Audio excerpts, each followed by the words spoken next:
Mr. Shotwell. Hi, Jenna. How are you? Tired. Tired? But okay. Good. I'm here. What did you just say that made me laugh? You said it's good to be seen. Good to be seen and not viewed at my age. I love that. That's awesome. So is this your first time recording Yes, in this ma'am. podcast? What do you think? I like it. It's pretty cool. The very first time I ever used this building, I interviewed Mayor Jensen, and it was upstairs in there's a huge like studio, and it's designed really more for like bands and people that are doing that kind of thing. Yeah, it was good. It was good. It's a good place. So, well, good. I'm so glad you came to talk to me. You are my city councilman. Yes, ma'am. So which district are you in? 5. District 5. And when did you get elected? This time, 2024. So just last year. Just last May. So you tell us a little bit more about your history, like when it comes to being in city council. You can go back as far as you want, really, but like, well, you have a long history. Well, it's what you get when you're old.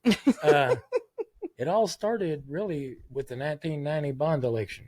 There was a bond election to, one of the things on the bond election was to bring the little 2-inch water lines in Burbank Gardens, where I live, from out in the alleyways out to the streets and make them bigger so we get more volume of water and put the water meters out in the street where it's easier for the meter readers back then. And everybody, of course, we were all for it. It was a great idea.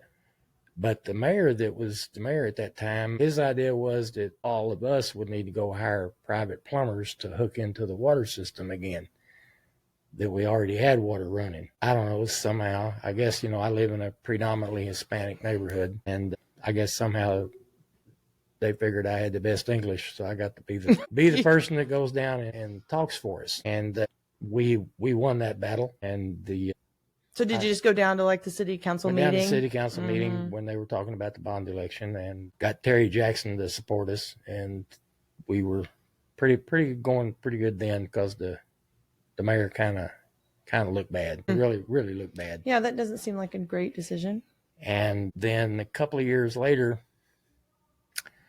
a guy named Miles Diamond was running for city council against the incumbent, and he came by and asked me to support him. And I said, sure. Even the incumbent guy, he didn't want us. He wanted us to pay to hook up the water lines. So I said, sure, I'll help you. And after he won, he appointed me to the Planning and Zoning Commission. And about 3.5 years later, he started dating the Economic Development Director. And when they decided to get married, one of them had to leave, and she was making $100,000 a year, and he was making $25 a month. So they had this decision that they had to make. And he resigned from the council, and back then, there was 2-year terms, so what they would do is just appoint somebody to fill in until the next election. And I got appointed to take his place from August until May, the next May election. And we decided to run against 2 candidates and got by and won it. And so how long were you councilman before? From 1995 till 2018. That's a long time. I did not realize it was that long. Yeah, it was 23. Wow. So what made you want to just stop? My health I've had neck surgery, and I had lower back surgery. And the guy that did the lower back surgery the first time, we've decided that he got his medical degree at Dollar Tree because he screwed that up really bad. And I had to have a revision surgery where they took out all the hardware and everything. And that was about the time the election was going to crank up. And I decided that I could have probably ran and had a pretty good chance, but I wouldn't have been able to go out and knock on doors and talk to people. And contrary to what most people say, I kind of enjoy that. You're the only one I can say that came to my door. Well, I think that people in this political environment think that it's not important to do that anymore. And it's 100% important to do that. Oh, absolutely. I do. If the way this district is so big geographically, it's got they all have approximately the same number of people, but it's so big geographically, it's hard to do. So the way I tried to do it is I had a I had a very good extra set of helpers with my wife and a lady named Karen Cox. They were pretty energetic, and they got out and probably knocked on 800-900 doors. Wow. And then I would be where they weren't, and then they would be where I was. So we tried to make sure that the target voters we were going after got visited twice if possible. And if nobody was home, we'd leave something to tell them. And I believe, first thing, I don't know what the day-to-day problems are way over in Continental Estates. Right. When I live over in Burbank Gardens. How big is your district? It's basically from, I guess, Gramley by the cemetery to 30. Okay. And from Dallas to 161. That is huge. Wow. Yeah, geographically, it's pretty big. There's not a lot of, I guess, apartments. I was going to say multifamily, but there's not a lot of apartments in the district. So to get to that same number of people, you got to have a lot more houses. Right. That's true. That's true. So you took a break for a little bit. Now, did you grow up in Grand Prairie? No. I was born in Wichita Falls and got into the Metroplex by way of Gainesville. Mm-hmm. And I came to move down in the Metroplex when I was 20. Okay. 21, somewhere along in there. Mm-hmm. When I first moved down here, I lived in a 1965 Buick Wildcat for a while. Really? Wow. I'd been married and had a son, and we split up, and she kept my son, so I had to work. I got commitments. Sure. So I moved down here and stayed at Lake Louisville. That's where at the park there along 35, and they let you sleep all night there. And for about 4 months, I lived in that car until I got enough money to get a boarding house over in East Dallas. Oh my goodness! So what decade was that in? That would have been in the mid-70s. So what brought you to Grand Prairie? Well, that same wife got married to her again. It worked out so well the first time. And we moved to Irving. And then when that didn't work, this time my son stayed with me. Now, that happens a lot nowadays. Kids stay with the father. But back in 1976, 77, that was unusual. So we moved and got another apartment in Irving, but I'm in my 20s and I got married again. And we moved out into a trailer park. So I really loved when people get after trailers. And we lived in there, but we were in Irving, but we were in the Grand Prairie School District. I know exactly. It still exists. Yes. There's a little piece of Bear Creek. Bear Creek, that's right. It's off of... Back then it was called County Line Road. Now it's Valley View. It's so interesting. We talked about this, but Grand Prairie goes up so north and then it goes down so far south. And I don't know if people realize how many school districts that we actually are a part of in Grand Prairie. Yeah. Well, there's part of Grand Prairie that's in the Irving School District too. Really? I believe so. Oh my goodness. And Arlington and Mansfield and Dallas. There's so many. Yep. So you were living up there and then you got down to Grand Prairie. When I was a kid, as I said, when we left Wichita Falls, we moved to Gainesville the year that I was starting high school. Mm-hmm. And, well, for me, that didn't work out so well. That's tough on a 13-year-old kid. Mm-hmm. All your friends and stuff. And sure. I never graduated from high school. I had better things to do than to go to school. And so my son was just fixing to start middle school at Adams. I was not going to make that same mistake. So the only places we looked for a house was in Adams school zone. Oh, gotcha. And then we found that house over there. I bought it from my next door neighbor's daughter. And so my next door neighbor knew all about the house and they were the best neighbors in the world. And we bought that house and I have been in that house since 1988. Oh, wow. Grand Prairie is a good place. I grew up here too. I was born in 1980, but my parents graduated from high school, Grand Prairie High School, in 1971 and 72. So they've been here. I've been here. It's grown a lot, changed a lot. That means I'm the same age as your parents. Hey, that's okay. It just means you're wise. But it has changed a lot. Did it change? I mean, even since you left council, it's changed a lot. Yeah. Like this, we bought the land where this is, and it was just beginning when I got off. Oh, well, that's right. Because we had the summit then, but nothing else. Did y'all plan for this when you were on council? You did. Yes, it was. This opened. I was still on council. My name's on the plaque out there, but the waters didn't open. It opened later. Oh, I see. Okay. So who is really the instigator in this whole development? Like, where did that come about?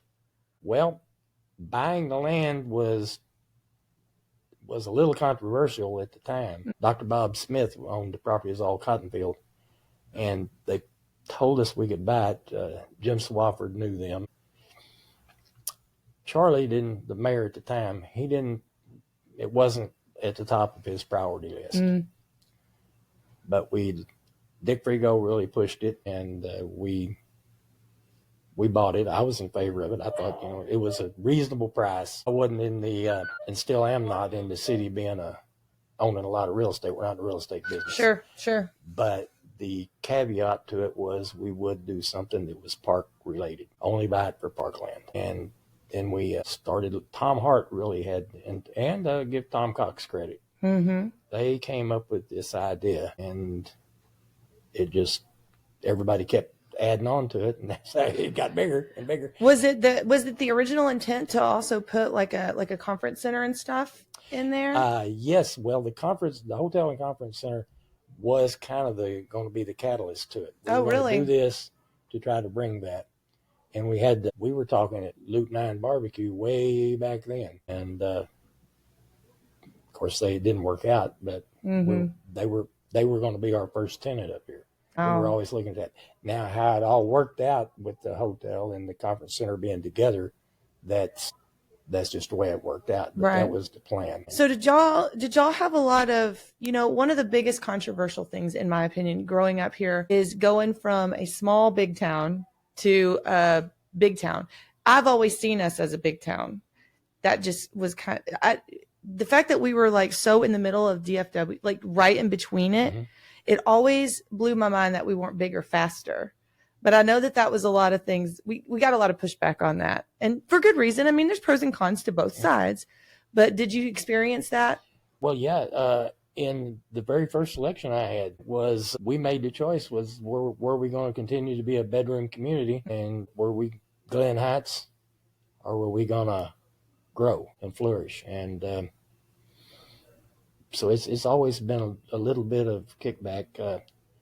I think we've done. You can move this up if it's okay. Too... I think we've done that's good. Okay. I think we've done a really good job at keeping the small town feel.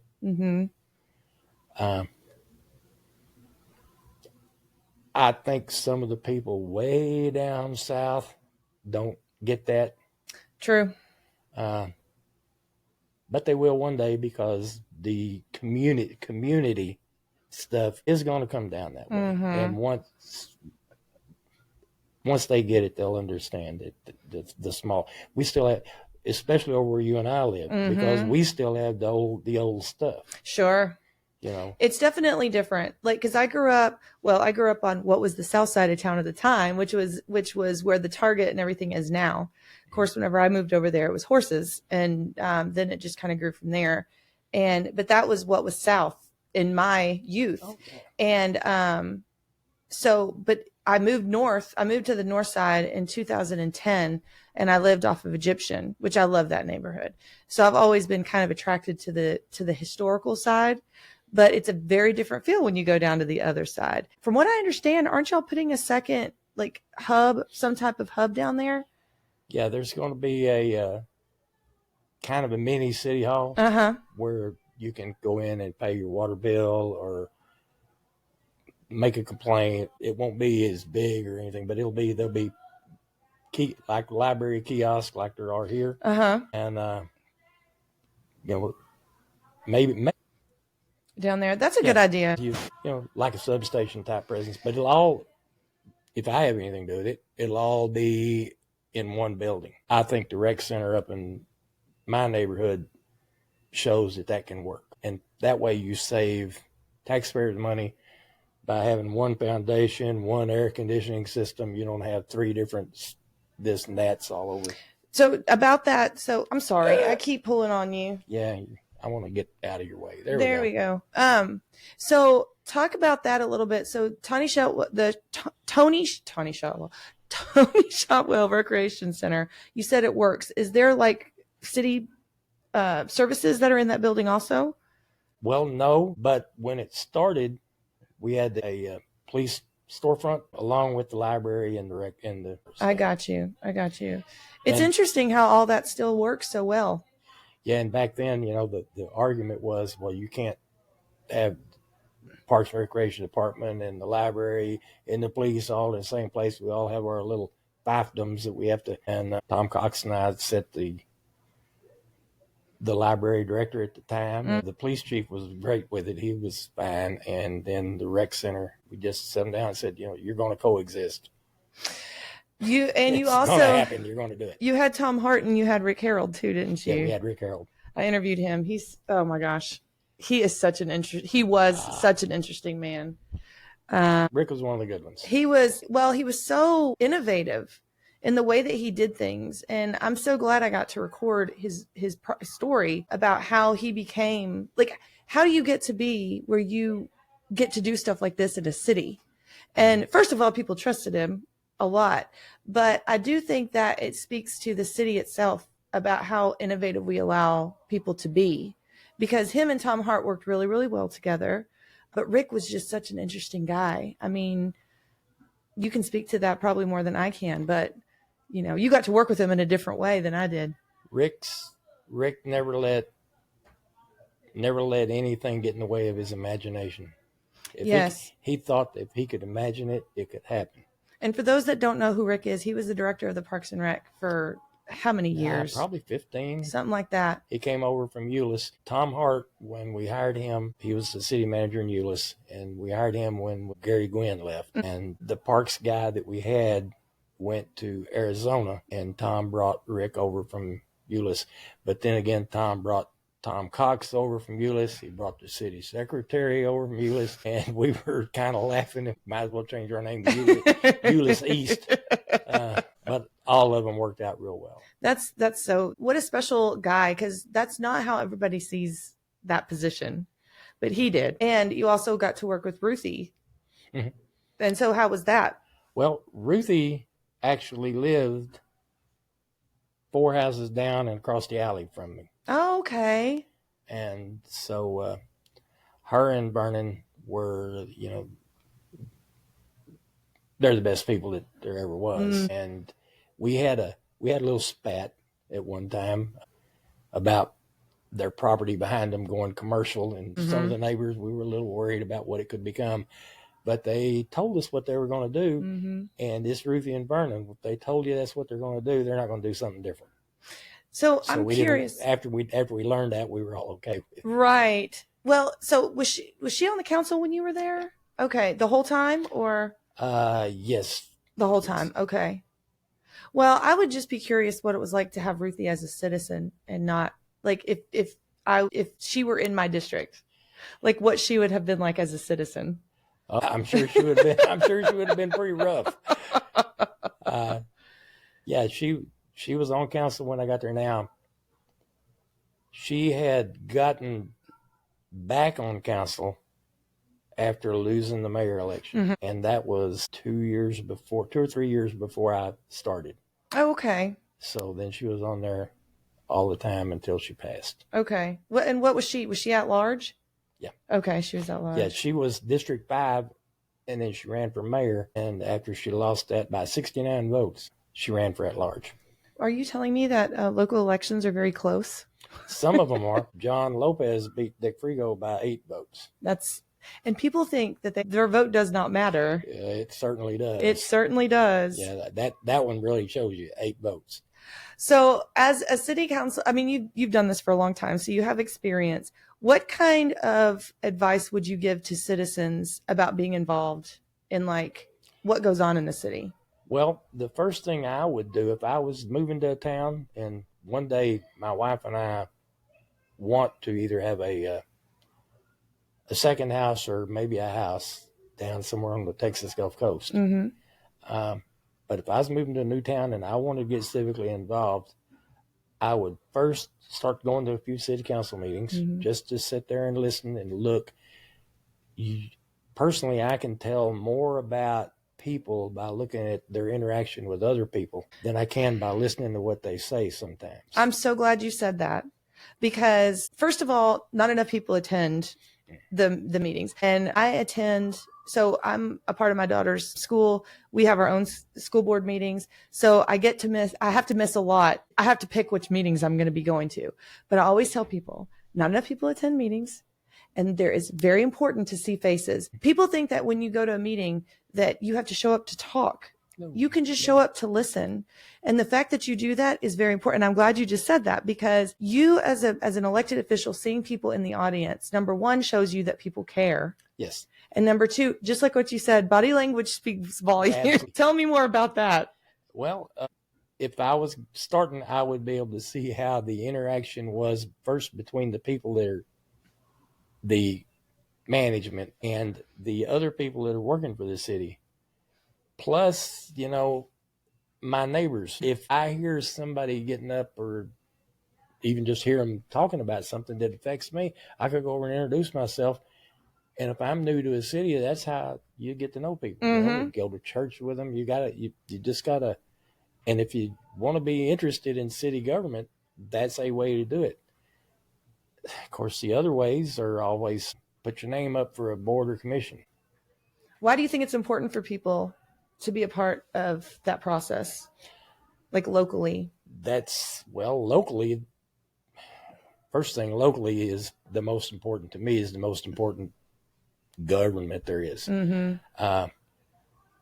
I got my toilet needs to flush.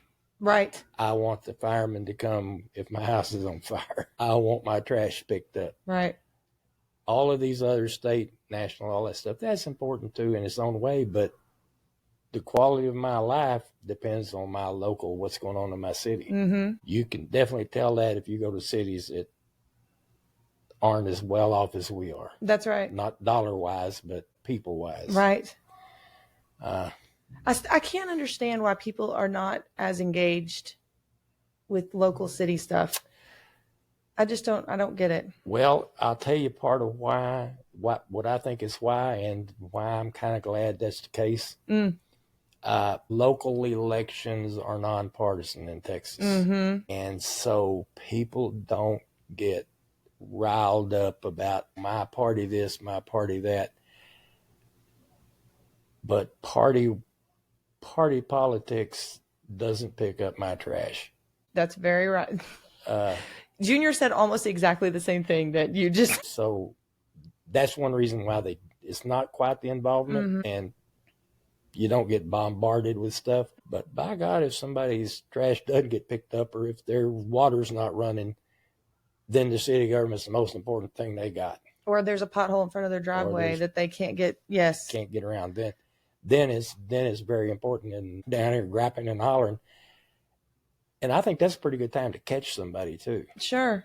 Because if I have people emailing me or texting me or calling me about a problem they've got, I'll ask them, you got a solution for me? Mm-hmm. And I'll try to we'll see if your solution will work. Mm-hmm. And then, okay, you want to help me take care of this one? There's a pothole right down the street from you. Let's see if we can get together and make your solution work for that pothole too. And try to catch them right there. And you lose a lot, but you catch a few every now and then. And that's where I get most of my board and commission appointees. What a great idea. That is such a great idea. My lady that's on the planning commission, one day I was running for election, knocking on doors, and she had some gripes. And okay, what are we going to do about Mm-hmm. it? I said, first thing, I got to get elected. And then the second thing is, okay, what do you want? How do you want to handle that situation? Mm-hmm. And I realized she was sharp as a tack. What percentage of people do you think even know that we have boards and commissions and that they can be appointed to them? Excellent question. Do you think it could be better? You need to be on the radio. I'd go with 10%. I probably would too. Really poor number. Yeah. It's hard because and what you do is you go after people that you hear people tell you that there's a need. And then you're like, you know what? You're in a position where you could actually do something about it. And that's empowering. Well, which is great. Animals, dogs have my heart. We'll start with that. Mm-hmm. And dogs running loose, people will holler about that.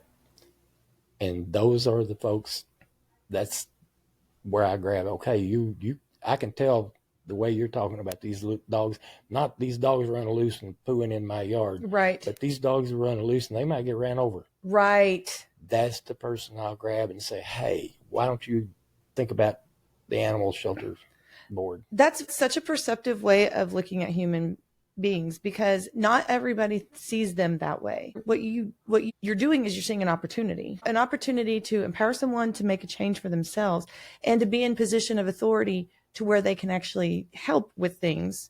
And that's sometimes the best teaching and the best learning that you can do. Oh, I think so. Yeah, is especially when it comes to government, because once you see the restrictions, the limitations, it changes how you see things. I think that those are the folks that we should nurture to come up and take, replace me, replace Junior. That's where the next bunch of that way they would get on the city council or whatever with their feet running. They won't be a complete novice and go, this is City Hall. I've never been here. Right. It's very true.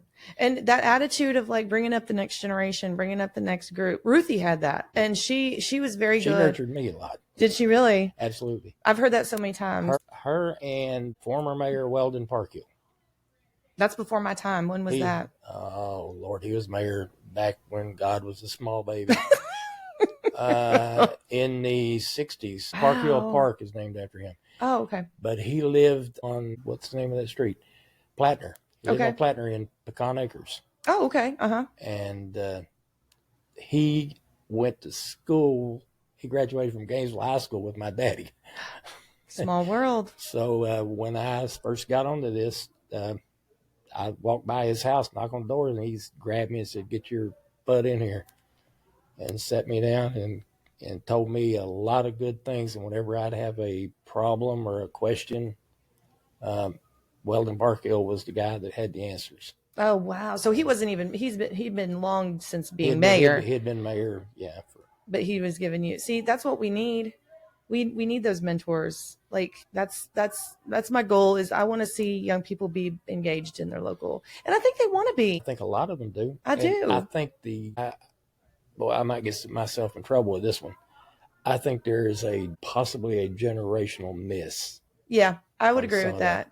I feel that the ones that are high school age now, I'm feeling a lot more from them. Yes. They want to do that. And I think there was a miss, maybe the generation my son was in. And I feel it's a lot more now. Yeah, I think that it's interesting because when we feel like government is running really well, it's when people lose interest the most.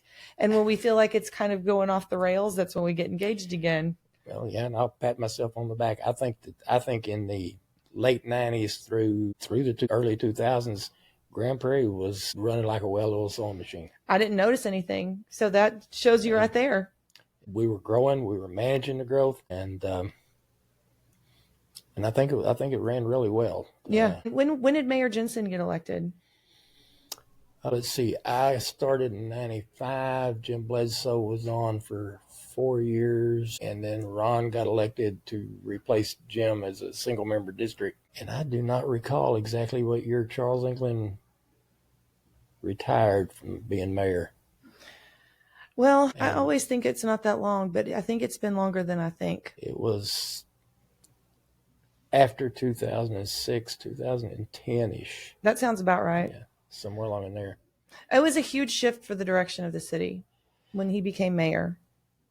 Yeah, it took a while. Now Charlie was a fantastic mayor. Yeah, We absolutely. grew, leaps and bounds when Charlie was mayor, and he was a great cheerleader for Grand Prairie. Ron's different. Yeah, He's a great cheerleader for Grand Prairie, and we've grown by leaps and bounds, but it's just different. it is. It's just different. Charlie was a little more territorial. Yeah, we were going to grow, but don't you try to step on us.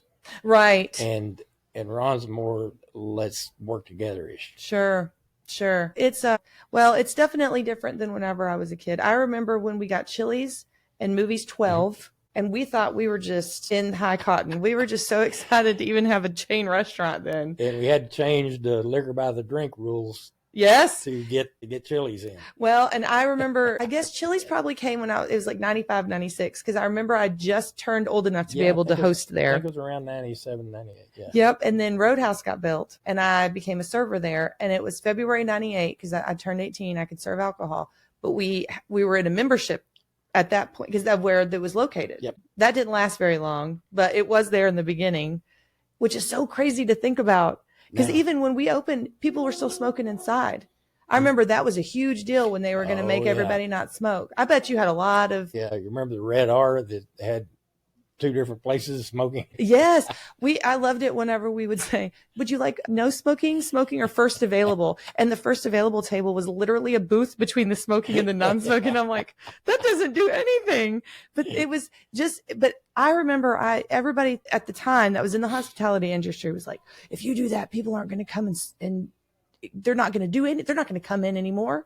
And of course now it's unfathomable to think that they were doing it. Yeah, I know. When I go into Russia, I'm like, I can't even imagine. Like, it's so gross, but yeah, it was crazy. That was the big thing at the time. Oh yeah, Dallas did it before we did. Yes. Piggybacked off of that a little. Dallas did it. You couldn't do it in bars. Yeah. Grand Prairie didn't have any bars at the time. Yeah. And we let them keep smoking, so we didn't catch that flag. Yeah, there's some grandfather stuff in there. I was in the they're still grandfathered. Really? Yeah, there's I remember we did a inventory of them. There's like 4. Wow. That are still in the grandfather deal. As long as they continue to operate, they always will be. Oh my goodness, that's crazy. That was the big thing at the time whenever I was in the hospitality industry, was the smoking and the drinking. And because we were right there on the Tarrant County line, we had different rules than like Don Pablo's that was open, because it opened before Roadhouse did, I think. And so us servers would talk. We were like, oh, we got to do this. You got to do that, And the Oasis, of course. Yeah, it was membership. It's crazy when you think about how much we've changed, But so what are some of the I guess probably one of the biggest things now would be apartments and bringing in like multifamily homes. That's controversial. All the apartment zoning was in place way, way back. And this highway, 161, credit Charlie for that. We went through a lawsuit, and we were actually being sued by a sitting city council member to try to not get 161 built where it was. I didn't even know that they could do that. And one of the city council members, one of the plaintiffs in the lawsuit against it was Harry Engler, who was on the city council. Interesting. And getting this highway built, it looked like Bosnia out here when they were building it. Yes. It was all busted up. But getting this highway built has opened up so much. The zoning for a lot of these apartments was already in place. And I know it's controversial, and I can see, Irving, God bless their souls, is probably 70% apartments. It is. And that's tough. That's tough on your ad valorem taxes and your services. City services there seems to be more city services needed in a multifamily than in single family. Which is so interesting, because like the reason it's like that is because it's such a huge commuter city. Like even in like Las Colinas, which is a part of the Irving, it's so transient. And it's flush with resources. It's just people they're not there permanently. A lot of cash there. There is a lot of cash. One of the reasons why me and you, the biggest thing me and you want, I'm going to I'm going to say what you want, but I know it's what I want too. We need a good grocery store. Oh, yeah, on the north side for sure. Absolutely. Do you know why we don't have one? No, but please tell people, because that is a very controversial thing too. Density. When you say density, what do you mean? We don't have enough rooftops, bodies. You pick we don't. The people that do these things drop a dot where they want to build and draw a 3-mile and a 5-mile circle around it and count the people and the dollars. Now that's changing a little because of mobility now. Now they're looking more at mobility of where you can get to there easily. Gotcha. A good 4-lane road or something. Right. But where we're at, you count the competition that's around, we don't have enough rooftops and disposable dollars. If we had 1 or 2 of these larger apartment complexes with 400 or 600 units or 1,000 or 1,200 people, that would help us a whole lot. Now, are you talking about any grocery store or a specific ones? Like, I mean, we all know we want an H-E-B in Grand Prairie. That's obvious. And if an H-E-B ever came, it wouldn't come where we live. Well, no, it would be definitely not. I'm saying any of the major players. We're pushing really hard to get something in our area, and Georgia is doing the same thing, because you go up in Nottingham and up in there, they've got the same problem. I hate to say it, but I buy my groceries and spend my sales tax dollars in Irving. Yeah, because you can go up and find. Because I go straight up MacArthur, a pretty 4-lane road, and there's a Kroger. That's the mobility thing, a pretty one straight shot 4-lane road. If that was a 2-lane road with 1,000 potholes in it, I'd probably go to Albertsons, even though it's farther away. And more expensive. Or whatever is more, But I can get there. That's the mobility part. Sure. I can get there easy. It's close to my house, and it burns my butt every time I do it. But I do it. Yeah. But we are actually looking at trying to bring somebody in that may not be one of the major players over in our area. Over where Georgia is, it may be a major player because they've got a little more density, because there's a lot of apartments along 360. Yep, there are. And over where we're at, plus we're a predominantly Hispanic neighborhood, there are a lot of good major Hispanic themed grocery stores that I don't mind shopping at. I live off Beltline. I shop at that Fiesta all the time. There's another one, I can't remember the name of it, but it's right across from Ace Hardware. Yeah, Rio Grande. Oh yeah, I mean, I go there. I shop at Aldi. And even there's times that like Dollar General and Family Dollar are good for certain things. Yeah. But we are so heavy on those, and those are more dollars per item, really, when it comes to how much you get for everything. And it's not as nutritious. It's not as nutritious. You don't get the fruits and vegetables and all those things. Yeah. So we're looking. There's the other problem we have in District 5 is we got a lot of houses and not a whole heck of a lot of open space. That's very true. We are very developed already. Built out, and the open space that is there, what we're hoping for is the mobility thing. We've got a couple of places that we're knocking on doors. Grand Prairie has a new economic development director, just came on board, Tony Ramirez. Can't forget his first name, but sometimes I have to remember his last name. Sounds like I should interview him. His background is in site selection for major corporations. So he can look at a site we've got, and he's pretty good saying, yeah, I could sell that site to somebody or not. So we've got him looking at some spaces that are open, and he's got some ideas that we might be able to pull off something in the future. As nothing's going to happen by the end of this year. I'm glad that you brought that up, because that leads me to think about a question that I've never asked anybody, but I'm glad that you brought that up. So when you live in an older part of it, every city has the older, development that was at one time the big place, and now it's, not, or people have owned a building for forever and ever and ever. So one of the things that I'm sure is a challenge is you have this building Like we just knocked down a big building, the trading company. That building just got taken down. The one that was the trading post. Oh yeah, it used to be a Bonanza way back in the Yes. Yeah. So you have these buildings that then become dilapidated or they become empty or vacant. Well, they're not owned by the city. They're privately owned. But I'm sure that that's a struggle, is like trying to get them, if they're an eyesore, trying to get them revitalized, trying to get people in. We have a space on Main Street that's been empty forever, and it's like prime real estate. We don't even have to go into it because it's like, it's being a realtor. I'm all about property ownership and property rights. But at the same time, it's like, but you have to balance that with responsibility of being in a community. And so how do you navigate that? Well, in the time that I wasn't on the council, the city bought up a lot of property, and it's all still vacant. Not all. The best one they bought was Calvary. There's a plan for that, which is a good plan, which brings some density. But they bought up a lot of other property. They bought up, like you said, there's some building space in downtown that the city bought, in my humble opinion, for no reasonable purpose. I'm a believer in the market will tell us what's going to happen.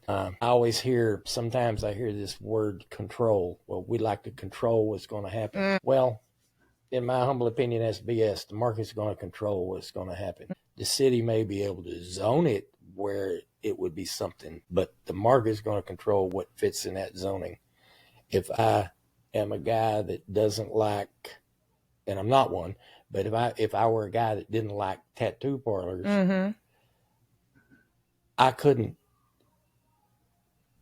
in good conscience, zone something where you can't put a tattoo parlor anywhere in this city. The market's going to do that for me. Right. Somebody will. There'll be enough interest in buying something, and that's for any kind of business.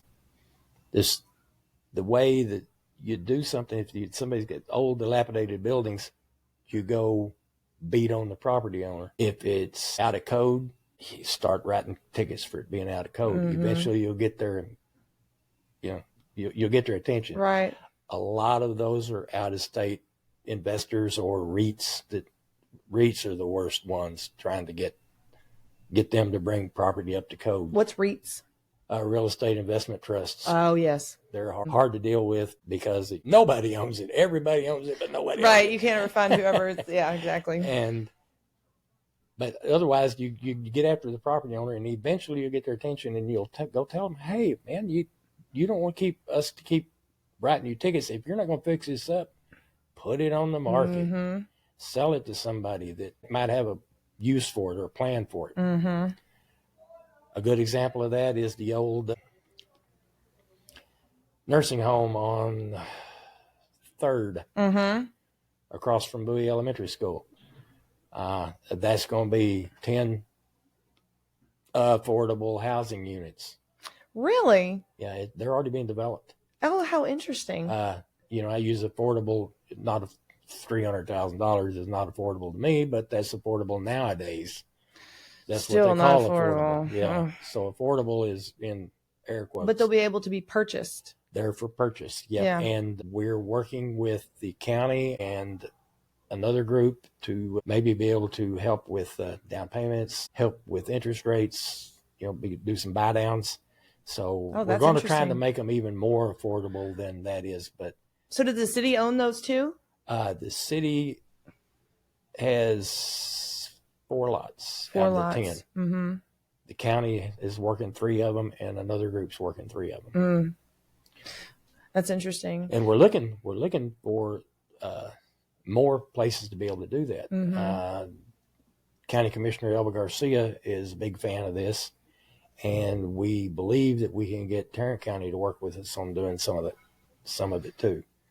So we're hoping to be able to find other places where we can do things like that. And is it just the city's kind of stepping in because other investors aren't? Other investors right now, affordable housing is not on the top of their list. You're kidding. I guess you're a realtor, people are, where are they getting the money to buy these houses? I don't know, but they're doing it. Well, what Arlington has that that Grand Prairie does not have is condos and a lot of townhomes and a lot of smaller homes. And so there's a lot of that. Like right now, I'm helping a client buy a townhome, and I've never seen so many on the market as I've seen in the last, which is great because 2 years ago, that was not the case. It was like, okay, we're going to go look at this condo and there's already 20 offers on it and it's already $50,000 over asking price. But at least now that's not the case. But now we have a different set of, issues, which is insurance premiums and, interest rates and all that stuff. But I've talked about this for a while. We have the city of Grand Prairie. We have Mountain Creek townhomes. We have the townhomes over on the north side that used to be by a golf course. I don't think it's a golf course anymore. Like Fairway. It's an industrial complex now. Yes. Yeah. And then we have some over there off Warrior Trail. But for the most part, we don't have a whole lot of condo and townhome options. Not for the size of city that we are. All of ours are single family. Yeah, for the size of our city, we don't. There's some more coming in on 161 right over here, but and of course the ones on Buy's Hardware. Oh yes, the one over Buy's Hardware. You're right. But you're right. There's not a lot of that. We're trying to, if somebody comes in now with a multifamily development, we're trying real hard to get them to do that over closer to the single family, to put a buffer between the multifamily and the single family with something like townhouses, or I hate this word they're using now, paired housing. Is that duplex? You and I call that duplexes, but something like that. And that makes a little buffer between, so you don't have multifamily looking down in your backyard quite as often. I don't think multifamily is bad if there was some home ownership options. I think the biggest issue is that there's just not options to own. And I've said this for a long time. You're like the 10th city councilman that I've said this to. Not that y'all have control over all that, but it's, we have a great school district in the city that does a lot of career and technology. We have a lot of people that are going to work for Lockheed and making good money graduating from high school. When they get out of high school, they can't afford any of the places in this city. And it's like, but in Dallas and in Irving and some of these places in Arlington, they have those small condo options where at least they can start gaining equity as a homeowner. And so I think that, but right now it just seems like when I saw Sarah Jane, the cottages on Sarah Jane, I was like, oh, what a great idea. And then I was like, nope, they're rentals. And then the cottages over off I-20, nope, they're rentals. And it's like, so I don't know where the incentive has to come in for developers to sell them again, but I guess the price point's not good enough for them. Maybe not. It'd be nice to start seeing that though, because I'm all about home ownership. Well, I agree. And our neighborhood, we've got a lot of 800 square foot houses. Oh yeah, absolutely. And, a lot nowadays I've noticed where in the northeast section of my district, now you go from Beltline to the west, it's different. But Beltline to the east, the houses were built during the war probably, and people were working at LT. They're either the folks are dying and the kids don't want it and they sell it, or somebody just comes and buys the lot. But we're getting a lot of demos, and they're not McMansions, but for our neighborhood, they're McMansions. Yes. Because they're 2,300 square feet right next to, in between two 900 square feet houses. It's very unique planning. It's interesting, but I'm all for infill. Yeah. That's what will make the rest of it grow and get better. And there's a lot that are getting completely redone, which they really should, because complete remodels and expansions. Yes. Just remodel an 800 square foot house and add 500 square feet to it. Sure, absolutely. I'm all for that. The city has done some helping people that can remodel, and especially older folks, to make it where their houses are more habitable. Yes.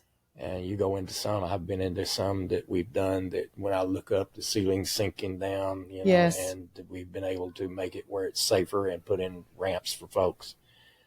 That was the commission I was on, the housing commission. Because we have so much grant money, it's not like we're flush with it, but it's like you do get grant money. That's federal grant money. That helps with that. Yep. Absolutely. And that's free money. Absolutely.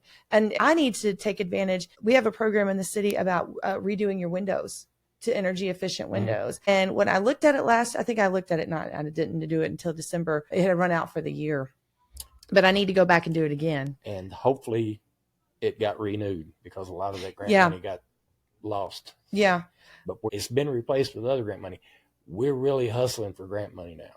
Really? Didn't hustle for it quite as much in the boom times when things were going smooth, but now things are getting a little tougher, and we really out hustling for grant money. Junior Alonzo Izano and John Lopez and Jacqueline Hedden really go out after, they go to these conferences and really, really go out after the grant money. They're really hustling it. And we've got 2 grant writers that work for the city that we're beating on Congress's door all the time. That is a skill now. And you write for every grant you see, and you sometimes you have to split them into smaller pots, because they'll look at it and say, I can't say Congress has $1 million grant money that they can offer. Well, we would love to have all $1 million of it, but they're not going to do that. Sure. So we split it into $50,000 or $100,000 pots, try to grab a couple of them. Sure. And we're hustling it. That's free money. It is free money. This sometimes has strings attached to it, but you apply for the ones that the strings are the strings you need to be pulling. Whenever I was on the Housing Commission, that was one of the things that we did was nonprofit grants. So the city of Grand Prairie, I mean, this has been a while. Mayor Jensen appointed me to that in like 2018, I think.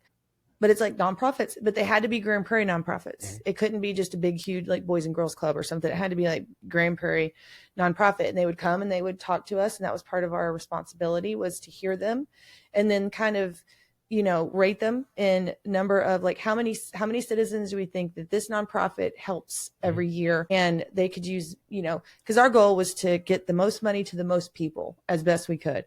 And that was very interesting. It was really enlightening to the whole grant process. But those grant writers, that is not a skill I have. I tried to sit down for about 5 minutes. I was like, nope. No, I guess they're teaching that now, because it's hard. It's because it's so much. It's just so much and so tedious. But I'm glad that we've got them, because that's good to have them. We have 2 full-time grant writers. So what do you think? Like, do you have any appointments that you need filled for any of your committees? I have one that's been open for a little bit, and it's kind of specialized. It's the Health Commission. The Health Commission, what do they do? They try to keep any ideas that they can find to get out in nutritious food, things like that. Not having a major health facility in the city makes that one difficult, because there's not a lot of people with that kind of expertise. The last time I was on council, Los Barrios Unidos had just opened up a clinic over on what is now Dolores Huerta and Hill Street. That's closed now, and the lady I had on that was the head nurse at that place. So that was a good public health person. She knew public health, getting out and that's closed. And for the life of me, I don't know what they do at the Parkland Clinic over by the post office. Oh yeah, that's a good question. One day I'm just going to have to walk in there and just say, hey, what the hell do y'all do here? That's a great question. It always seems like it's not very busy. It always seems like there's 8 cars in the parking lot. And I'm like, Parkland Hospital is not like that. No, and when that opened, that was going to be a great big deal. I remember very well. Dental chairs, there were dental offices. It was split up where they were going to do community health and walk-ins. And for the life of me, I don't know what the heck they're doing there. Do you think it's because people just don't know what they do? I don't think that's the case. I think that, nobody knows what they do. You're correct. They just don't go in there because of that? That's a good question. They don't let us know what they're doing there. Like I said, I'm on the city council. I have no clue what. Is it a county-owned building? It's part of the Parkland system. And that is part of our county taxes that we pay. Yep. So that's interesting. And back when we were getting that Parkland Clinic, we had big hopes for it. And at the same time, we were hustling Tarrant County to put a JPS clinic, satellite clinic like that. Mm-hmm. Back then, the satellite clinics they had one in Carrollton. I believe, and they were busy. So I'm not sure what Parkland's plan with this one is, and that's something that I need to find out. Yeah. And I know a lady had went in there and talked to him one day and was trying to set up an appointment to see if they could have somebody visit a doctor and maybe get a family doctor type thing going there. And that wasn't what was going on. So I'm not sure what is going on. That's interesting. And totally honest, I hadn't thought about that again until tonight. That's interesting. Well, you just drive by and it becomes a part of the landscape, and you're like, it's on the way to the post office. But exactly. But considering we don't have a hospital in the city either, that's been a whole thing too. Well, and we probably won't have a general hospital because there are so many so close. Yeah. Baylor and Irving, straight up MacArthur again, Mansfield, 2 in Arlington right close, and Methodist over here in Dallas right close. I think the building we've got where our old hospital, I've heard there's something in the works, like kind of like a niche. And that building would be good for something like that. I don't know what the niche that they're talking about is, but like an orthopedic hospital or a heart clinic or something like that.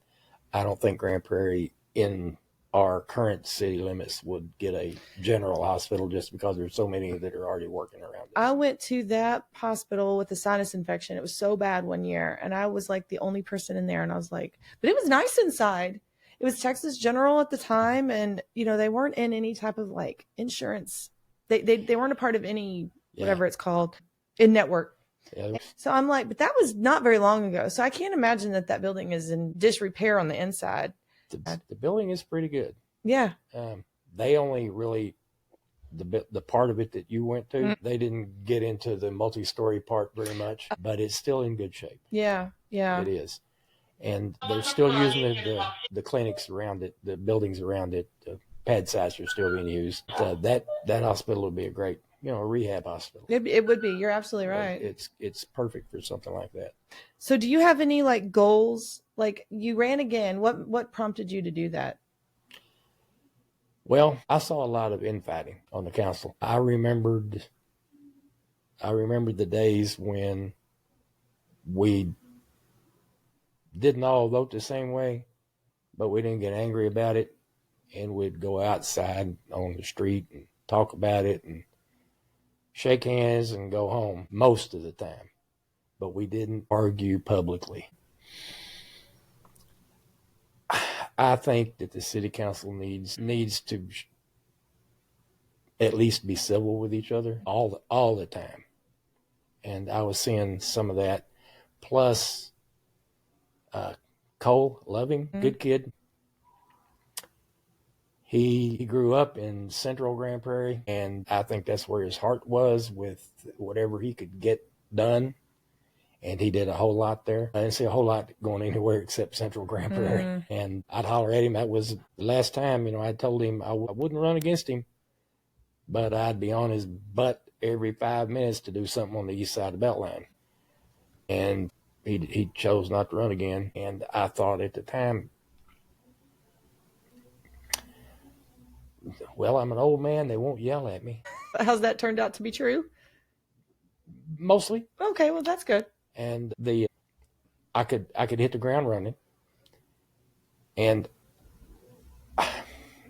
I just thought it was a time to maybe boost up the other two sides of the district. Yes. The west side of the district's got the same problems we got over here. They're just slightly different. That's right. And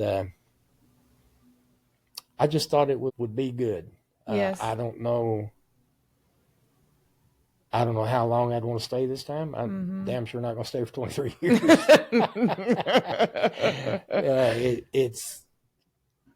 But I'd like to be able to find 3, 4, 5 people that I could get in the system so they could come right along and say, hey, old man, it's time for you to go, and kick me, and I'd move on down the road and know that District 5 was in good hands.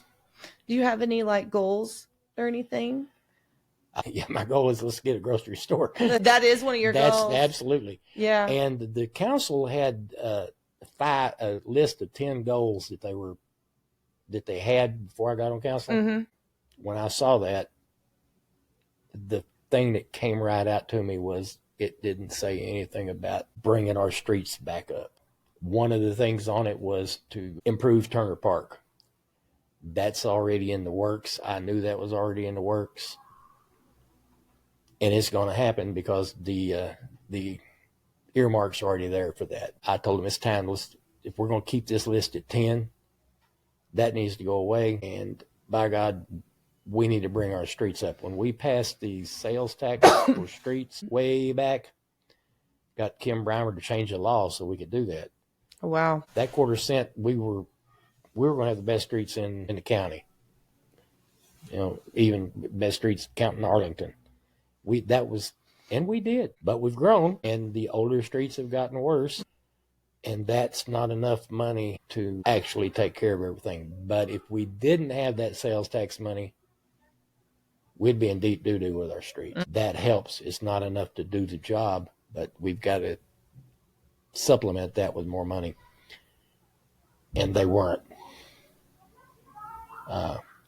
Our streets have gotten better. I'm in an interesting neighborhood because our streets are different. Yeah, you own your streets. So Avion is interesting, and I learned this the hard way. Man, I've got a cough. I'm gonna have to edit that one out. Get you a drink. Promise I'm not sick. But when I moved into Avion, which for those of you that don't know, Avion has been there since 1940s. And it was always set up as an ownership cooperation. So when we moved in over there, we own all of that, including the streets, and which is good and bad. It means that they're private, but it also means that we don't get city money to do anything with them. So that's what happens when you start, which is we're working to start doing some fundraising and stuff over there to try to get those taken care of, because you can't just keep putting asphalt over the top of everything. They need to be done well. And so we all know that, but all that infrastructure is expensive, to your point. Absolutely. But it's necessary. It becomes, I'm glad that we have, an advocate on the older side of town, because you're always going to need the advocates on the older side of town. Yeah. They're always going to be, it's always going to be the issue, unless you can revitalize it like some of the other, but our main street is so unique too. Yeah. Well, our main street, I hear people compare it. Well, the best comparison would actually be maybe Grapevine, but it's been doing that for a lot longer. And it's a highway. Well, the highway is going to go away someday. I've heard that. Maybe around 28. Okay. And the other issue is the train. That was the big thing. That train cutting right through the middle of town is a huge problem. Yes. Well, and it's what keeps downtown, because it's a highway that runs parallel with that train track. So to try to get it figured out, I started talking to Greg Geisner about that years ago. It's a huge problem. Mm-hmm. And UP owns that line. Hey, back then, having a train stop on your town was what you wanted. Well, that's what we've got. We don't have a train stop. They did back then, but that's what we've got. You've got the train running through town, and we don't have a courthouse. We don't? No, we don't have a courthouse square like Denton or McKinney. Oh, yeah. You get a lot of people there. Bodies are what we're missing downtown. Yes. Is bodies. Those places, you've got your law offices, you got your places where people at the courthouse go eat, you've got all that. We've got City Hall, but City Hall's not that busy now because everybody can do things online. Plus, the city is pushing everybody to do things online. Sure. You have to show up to courthouses. That's a good point. I hadn't thought about that. That's interesting. Even the little town that I came down here from, Gainesville, this got a reasonably flourishing downtown because you have stuff going on around the courthouse, the county courthouse, Rockwall. McKinney's a great example. Their downtown is really nice. Granbury. And it's all the same reason. We don't have that. We're a straight line, and the only other straight line downtown that I can think of right off the top of my head is Grapevine, because it's a straight line. but they don't have a train track running 60 feet to Right. one side of it. And back when the trains were blowing the whistles all the time, you couldn't even hear. Anytime a train come by, you have to stop talking. Yeah, I think the firehouse or the gastro, they've done a really good job of incorporating the train into their design, but it's still loud. It's still loud. But they've managed to make a unique spot that people actually want to go to and listen to live music and all that stuff while still listening to that. Wow. I love that they incorporated the railroad or the sections of the rail cars or whatever into their Into the design. outside design. Yeah, I thought that was real smart. But again, it's like you can't have a rooftop place. You can't do any of that because it's just so loud. So it does have its own unique. And, the Railroad Commission is just not the easiest to deal with in the world. So yeah, and the Texas Railroad Commission really doesn't oversee railroads anymore. They're more the oil and gas. Oh, is that business. right? Interesting. Yeah, we did get them to do the no train horns through town by adding drop downs. They're double drop downs now. Back in the old days, they were like this, where you could cut through. Oh. We had to add the double drop downs, and then that they're not doing the train horn through town anymore. Oh, that is so interesting. I never even thought about that. And that quietens it down some, but you still got, diesel engines coming by and all the clickety-clack. My wife and I are avid Amtrak riders. I love the clickety-clack when I'm on the train.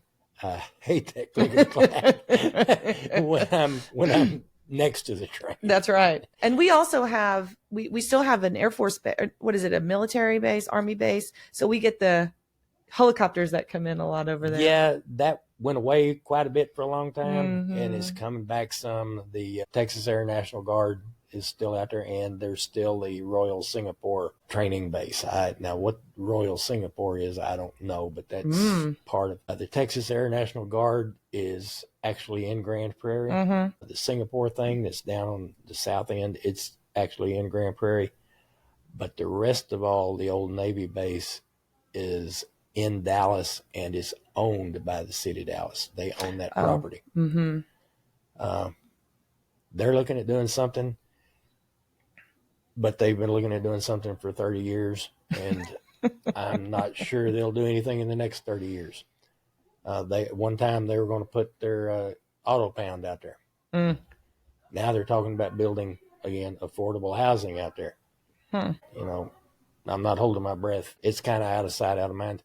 Now, what they've done with the reclamation of the old LTV plant with the warehousing out there, and they were able to, that property owner was able to grab Home Depot. That was a marvel. Now there is commerce, there's business going on out there, and we will get some of that. You just ask Don Juan's how bad it hurt when that plant closed. Oh, I bet. It just killed their business. I bet. It was back on Taco Thursdays. Remember, we'd be lining out on Main Street. Yes. Now, sometimes I've drove up there and not even had to wait for a car. Yeah. And that's how much different it is. That plant was a huge business for downtown. Now some of that's beginning to pick back up a little because any commerce that goes on out there, okay, Dallas gets the tax, the ad valorem tax and the business property tax. We're going to get some of that sales tax. Sure. And we're going to get some of that business. Sure. So more power to them. Yeah. I didn't even think about that. No, you're right. I mean, and I was really happy to see that Home Depot go in over there. Yeah, that's in the city of Dallas. Yes. But I mean, it's nice to not see another. For us. Billy's Cleaners across the street. He's getting some business. Exactly. Well, I'm all about the Main Street. I love the North Side. The thing about the North Side that's different is, we don't have a grocery store, but it's a double-edged sword because you also don't have the traffic. Yeah. So, the only traffic that I really ever get bothered by is the train, but now you just figure out how to go around it and, you just kind of deal with that. You just have to. Yeah. But when I lived off of Egyptian, I just remember thinking to myself, I can turn left or right onto Carrier and I don't have to worry about there being tons of traffic. But my parents that still live over by Whataburger and Target, they couldn't get out on the street. They had to put in a stoplight over there just to be able to get out. So I'm like, okay, but that's where all the stuff is. So it's hard. It's a double-edged sword. It is. And that's why I think we would be great with a grocery store. I don't think we need a movie theater. Oh, no, I don't know. You know, No. Whatever happened with that? Is Alamo Draft House still going in? roll the dice and see how it comes up. Really? Yeah. Because I heard it was going in, and then I haven't seen anything happen with it. And yeah, that's still up in the air. Interesting. Well, what else should we know as Grand Prairie citizens about things that are coming up in the next short period of time? There's not a lot that's coming up that's not already started. Mm-hmm. You know, the Top Golf thing that just started. Oh, yeah, I forgot about that one. And, you know, the Bass Pro is open now, and Andretti's is open now, and Main Event is open now. There's going to be another little commercial strip north of Forum by the that gas well is going to separate everything.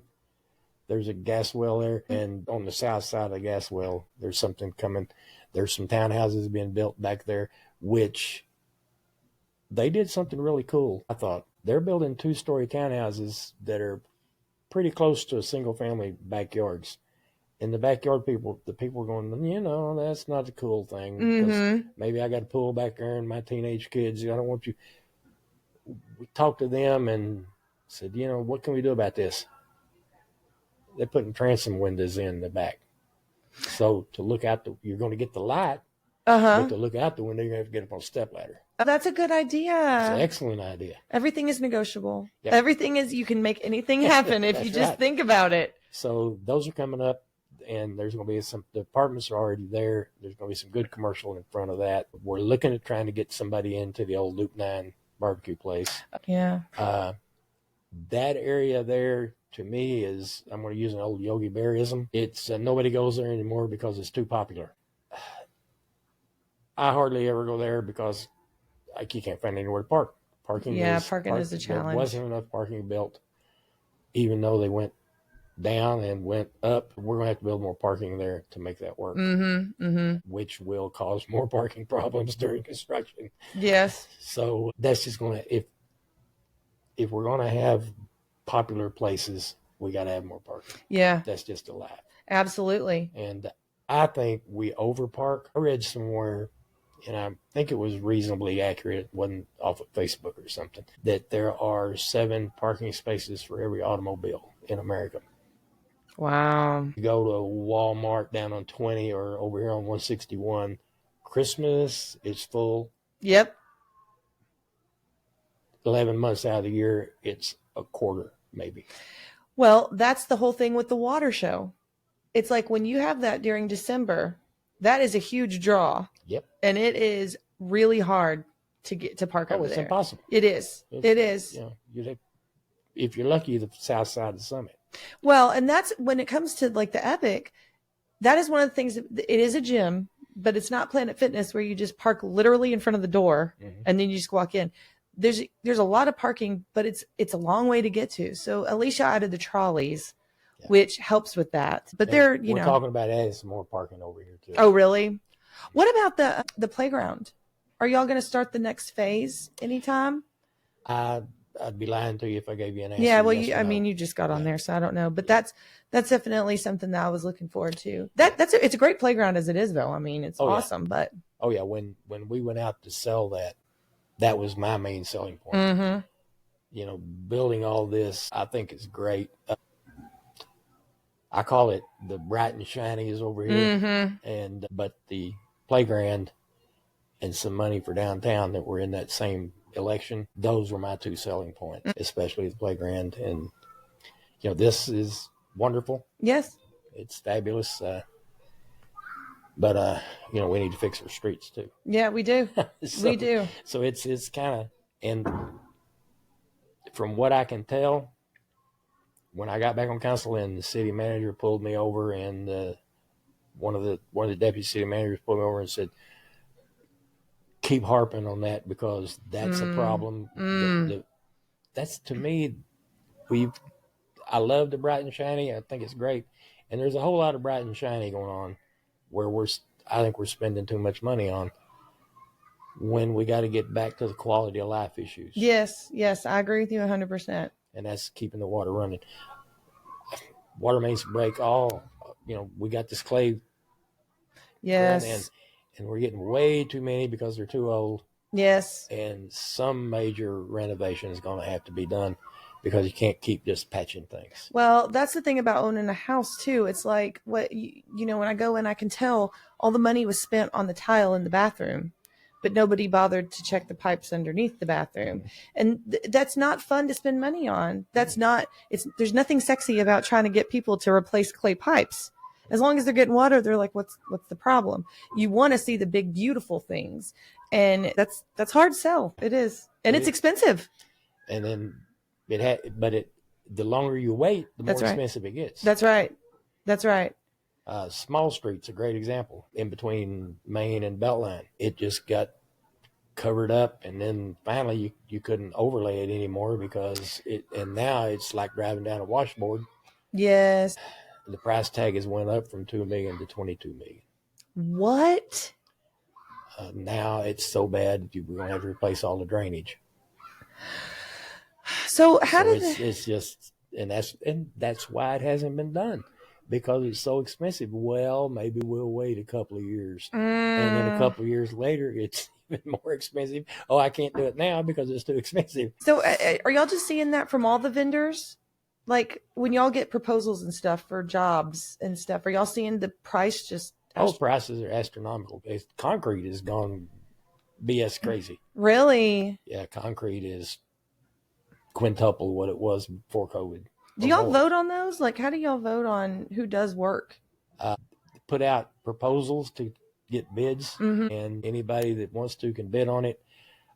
There are obviously major companies that just work on those kind of things, so they kind of have an in on the bidding processes. We're working real hard through John Lopez especially and Mike Delbosky to get more bidders, vary the pool, because back when I was on council the first time, anytime you're going to get street done, you pretty much knew who was going to do it because they were the bidders and they knew how to keep the price now we're getting a whole lot more bids.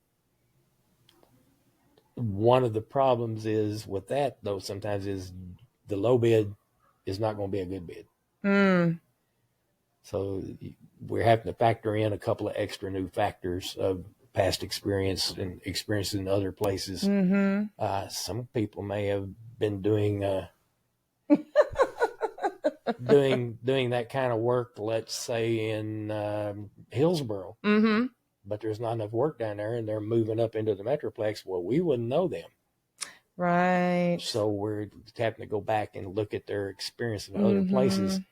And it's working. We're getting better bids, and I like to keep it local, but state law says you can't. Is that right? Yeah, you have to go with you don't have to go with the lowest bid, but you have to go with the best bid, so you can put in other factors. Low bid sometimes is the best, but sometimes it's not. Yeah. You have to look at other factors, but we do that by bid process. So it's that's how you try to keep the price down. Is that one of those commissions that you have or no? No, that goes through the department where it is. Like if it's streets, streets will put out a request for bids or request for proposals, and they'll bring them in, and then they'll judge them, and they'll come to council with the top three, and the council will choose. So y'all have to vote on all those. That's so fun, isn't it? No, and as a general rule, you'll 95% of the time go with the one the staff tells you is the best bid. That's interesting. Because they're professionals at it. I'm not a professional civil engineer. Sure. I'm going to trust the civil engineer to tell me which one's the best bid. Sure. Now, if the best bid turns out to be his brother-in-law, that's a complete right. That's a completely That's a problem. But we haven't had that. I've heard other cities that have had that problem. Well, there's a lot of nepotism, laws that they put in place to try to keep that from happening, which is a good thing. I mean, unless the brother-in-law is really good, then it's like, well, then you lose it. Well, so how often do y'all meet? City Council meets first and third Tuesdays of every month except September, July, depending on where 4th of July is, that'll change. October because of National Night Out, and December because of holidays. Are y'all going to talk about like homestead and taxes and all that? How often do y'all do that? During the budget process, once a year. The fiscal year is October to October. Okay. So we have to have our budget in place usually at the end of August, first part of September. DCAD will give us the tax rolls, the certified tax rolls, in mid-August, so we'll know how. Then I have an idea of how much tax money you collect. About 97% of it, and so that gives you an idea. Then you got to judge what you believe the sales tax is going to be, which is a fine art of guessing. Yeah. And then you have, your budget has to balance per state law. Do you think that the home values are going to go down? How do you think that's going to? Do you think that that's going to affect anything with taxes moving forward? Well, it went up so high. Yeah. For me, I'd like to see the home prices drop. For the city, we don't want to see the home prices drop. Well, it's like when you're selling a house, you want to see the appraisal high, but when you're living there, it's yeah. As much new construction is coming on, right, and as many people are moving here, for the life of me, I don't know how they can afford it, but I think the prices are going to stay stable for the near future anyway. For the life of me, I don't know how you can afford it. It's a lot. It's a lot. It's a lot. A lot of that's why you see kids living with their parents, living with their grandparents, living with their cousin. You have a lot of people, a 2,500 square foot 4-bedroom house may have 2 or 3 different generations in it. Yes. Because it's the only way you can afford it. That's right. We've gotten kind of spoiled. That's how it used to be. That's how a lot of countries still are. When everybody does well, you can afford to move out and everybody has their own house. And now you are seeing that a lot more. That's why we see so many cars at each house. That's exactly right. Everybody drives 2 cars. They don't. They only drive one. There's just a lot of people. Right. Exactly. And then they build, they add on all those the square footage on all those houses. But no, it's, I don't know. It's the appraised value is something that everybody's really concerned with. The thing about it is what I tell people is the city does not tax, but just a small amount of what your house is worth. They're just a very small part of your whole taxation. Yeah. You also get taxed by the county. The biggest part is going to come from the school district. Yeah. And, but what I don't know that a lot of people understand, it's a very complex system, but what a lot of people don't understand is y'all set the tax rate for your portion of the tax bill. So like if city council only takes 25% of your taxes, so if your house is appraised at $100,000 and then y'all take 25% of what we would tax, you only control that small part. So what you can do is you'll also set the homestead exemption amount. So if people are going to go to their city councilmen or their school board members, they are a taxing entity. Y'all, that's why you're elected, because you have the ability to tax people. But that's one of the ways that people they can go to you and say, hey, listen, I would like to see that less. I'd like to see that at a smaller percentage. I was on council when the senior exemption was instituted. Yes. That was, the state allowed it. They didn't say you had to do it. It was, at one time, it wasn't allowed. Really? They passed a law that said it was allowed, and then we acquiesced to demand. We had people saying, hey, we need to do that. Yes. You have to go into something like that knowing that you're just shifting that burden. Yes, it's true. That's one of the things about bringing in all these businesses, because what they're trying to do is to offset some of those taxing. That's it. You're trying to get all the sales tax that comes from the businesses. You get sales tax, you get property tax, you get business personal property tax, plus let's say a large deal. Lockheed's already here, but if something like Lockheed was going to come in, you get all that property tax, and they don't hardly use any services. Right.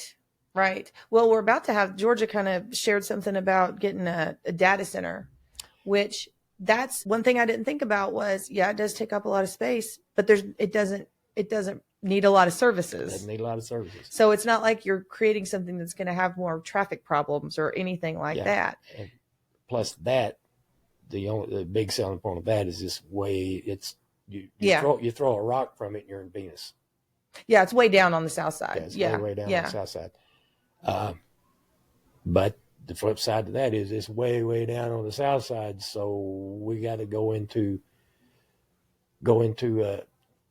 agreements with probably Venus or somebody others down there to supply some services. We're not going to send a fire truck down there if that catches on fire. They're going to have to do it for us. Right. Until we grow down to there. Right. And so there's, there's you gotta, there's this, then there's that. Right. There's always going to be that in everything.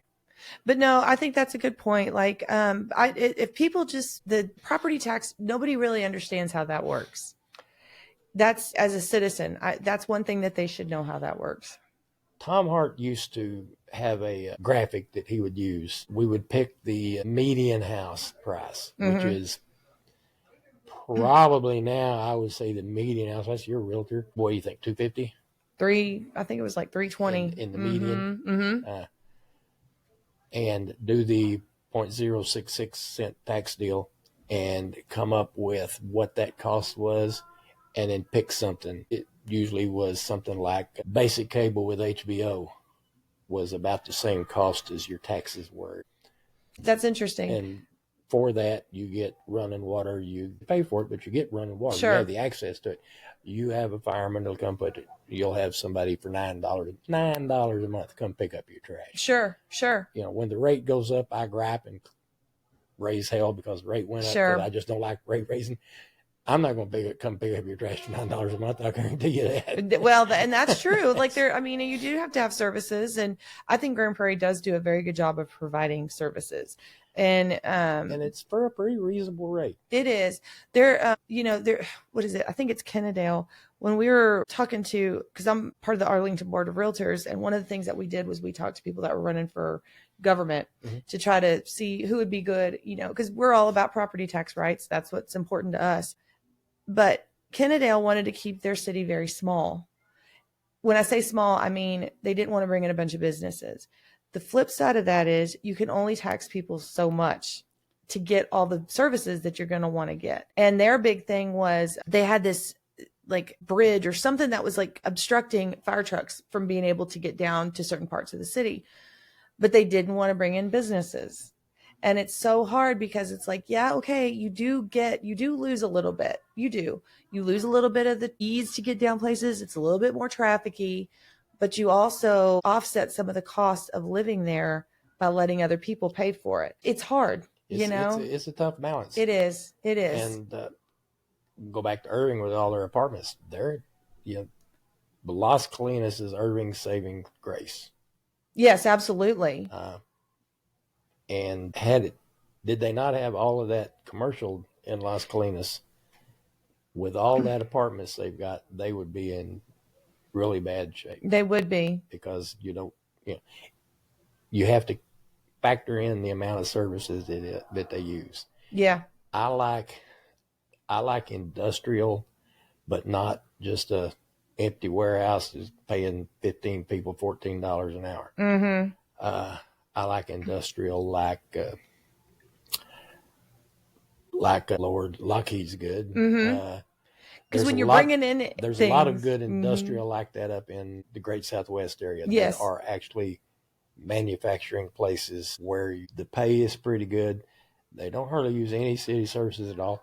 Plus, they've got stuff inside the building that you get to tax. Yes. And there's a rule that changed not too long ago where it was like you get the tax from the origination of where it comes out of, not where it goes to. Yeah. And that was good for us because we have a lot of those places in Grand Prairie. Yep. And we lost one that was really good when we had the Office Depot warehouse, the Office Depot deal up on 360. That was huge. Oh, that's good. That's a good point. But they're now the Home Depot's there. Oh, and that's in Dallas. We don't even get that. No, that's in Dallas. And that wouldn't really count because it goes to the store. Right to the person, that's what counts. Oh, I got you. Yeah. But those kinds of things that's what you have to take some of the load off of the homeowners. Yeah. Yeah. And you shift the burden is what you're doing. And when you do the senior exemption or you raise the homestead exemption, you're shifting that burden just a little bit onto the guy that's got the rent house. Yes. And what And is it? There's no he's in a- solutions, only compromises. That's right. He's in a business, so he passes that on, and that raises the rents. But you shift the burdens. And no, that's all you're doing. You're really just shifting it around. That's really all everything is. It's just shifting the burdens and figuring out how everybody's gonna. And that's why, you know, if you're gonna lose grants, then you have to encourage people to give themselves Yep. of service to their local community. Grand Prairie does that really well.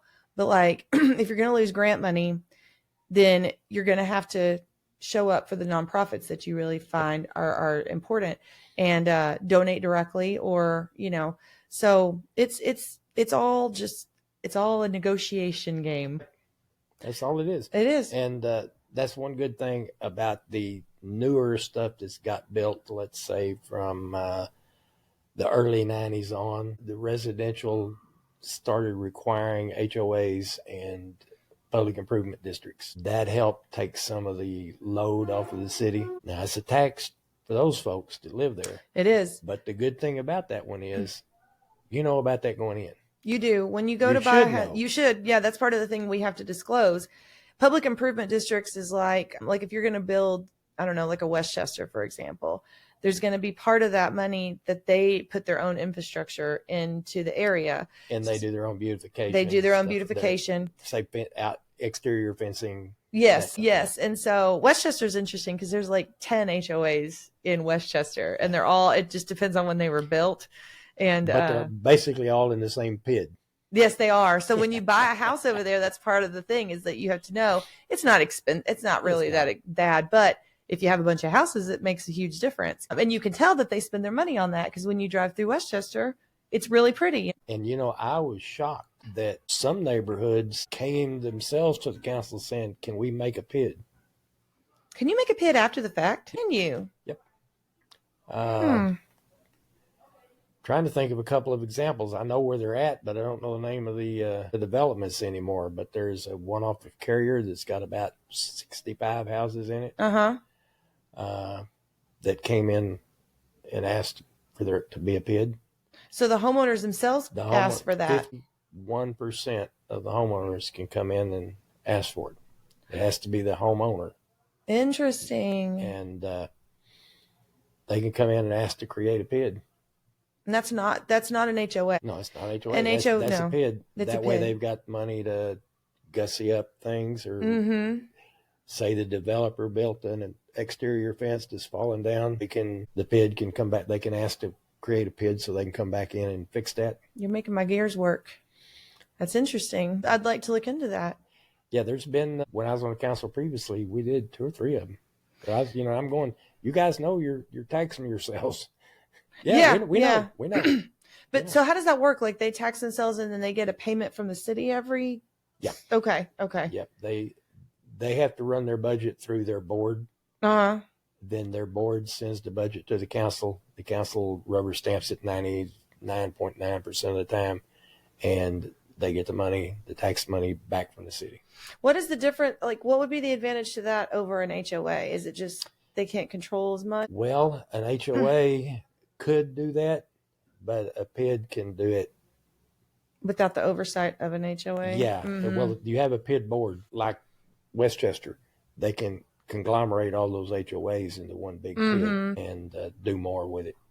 But it's not controlling the homeowner's house. It's controlling the No, it's a joint property, public use property. So you have a green space park. The PID would do that. The HOA would not do that most of the time. Gotcha. Okay.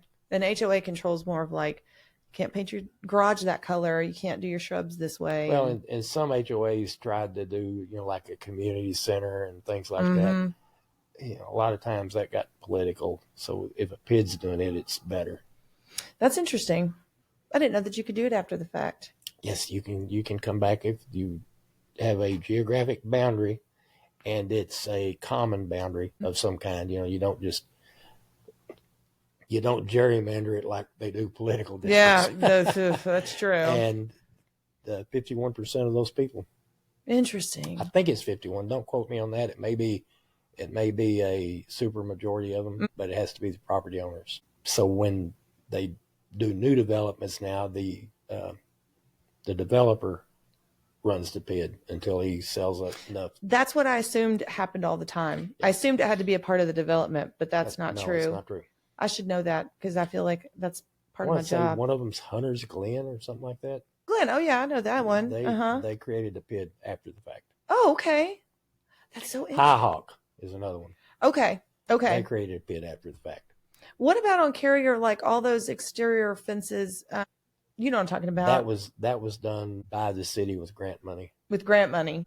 And that was, that's a major thoroughfare that was a hodgepodge of. We're talking about by the public library, the main public library. South of Jefferson. Mm-hmm. And it's great. Oh yeah. It's great. It's you could tell it made a difference. And it's the same. But you're going in. The city wants to go in and do something nice, and some people, well, I don't want that. Of course not. Yeah, right. So, of course. Well, my gate that I've been using for 100 years, but it really looks better. It does. Irving did that on MacArthur because I go up and down MacArthur a lot, and there was an area there that just had 18,000 different fences, and they came through and replaced them all and made it all nice and pretty like we did on Carrier. They did that first, and when we started the deal on Carrier, I was going, yes. They did that after I was on council, and I was going, yeah, this is wonderful. That Indian Hills neighborhood over there, right, is another one that still has too many potholes and too many water main breaks. We're working on that.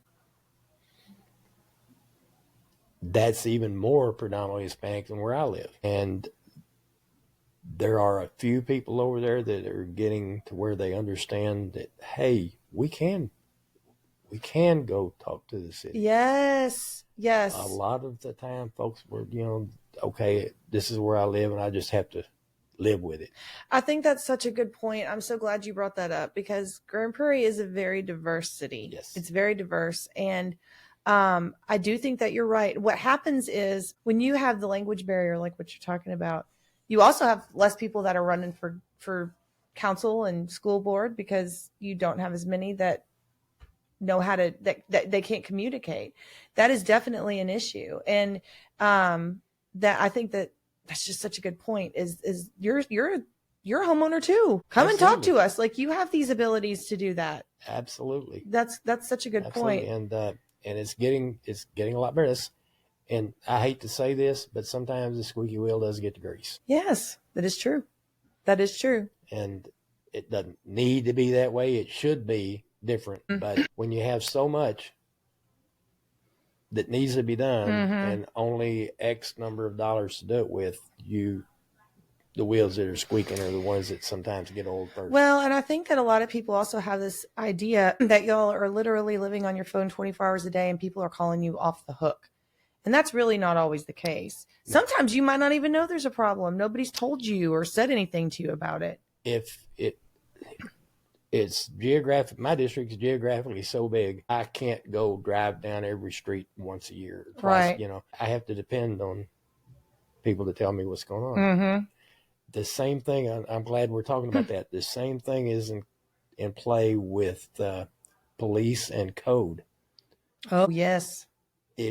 I'm a big fan of report everything. If you've got a problem, let's say you believe that there's too many cars going too fast, or too many people run a stop sign, or there's a little bit, just enough vandalism in your neighborhood to be a bother. It's not just all hell breaking loose, but just enough to be a bother. Well, let's say somebody stole a flower pot off of your front porch.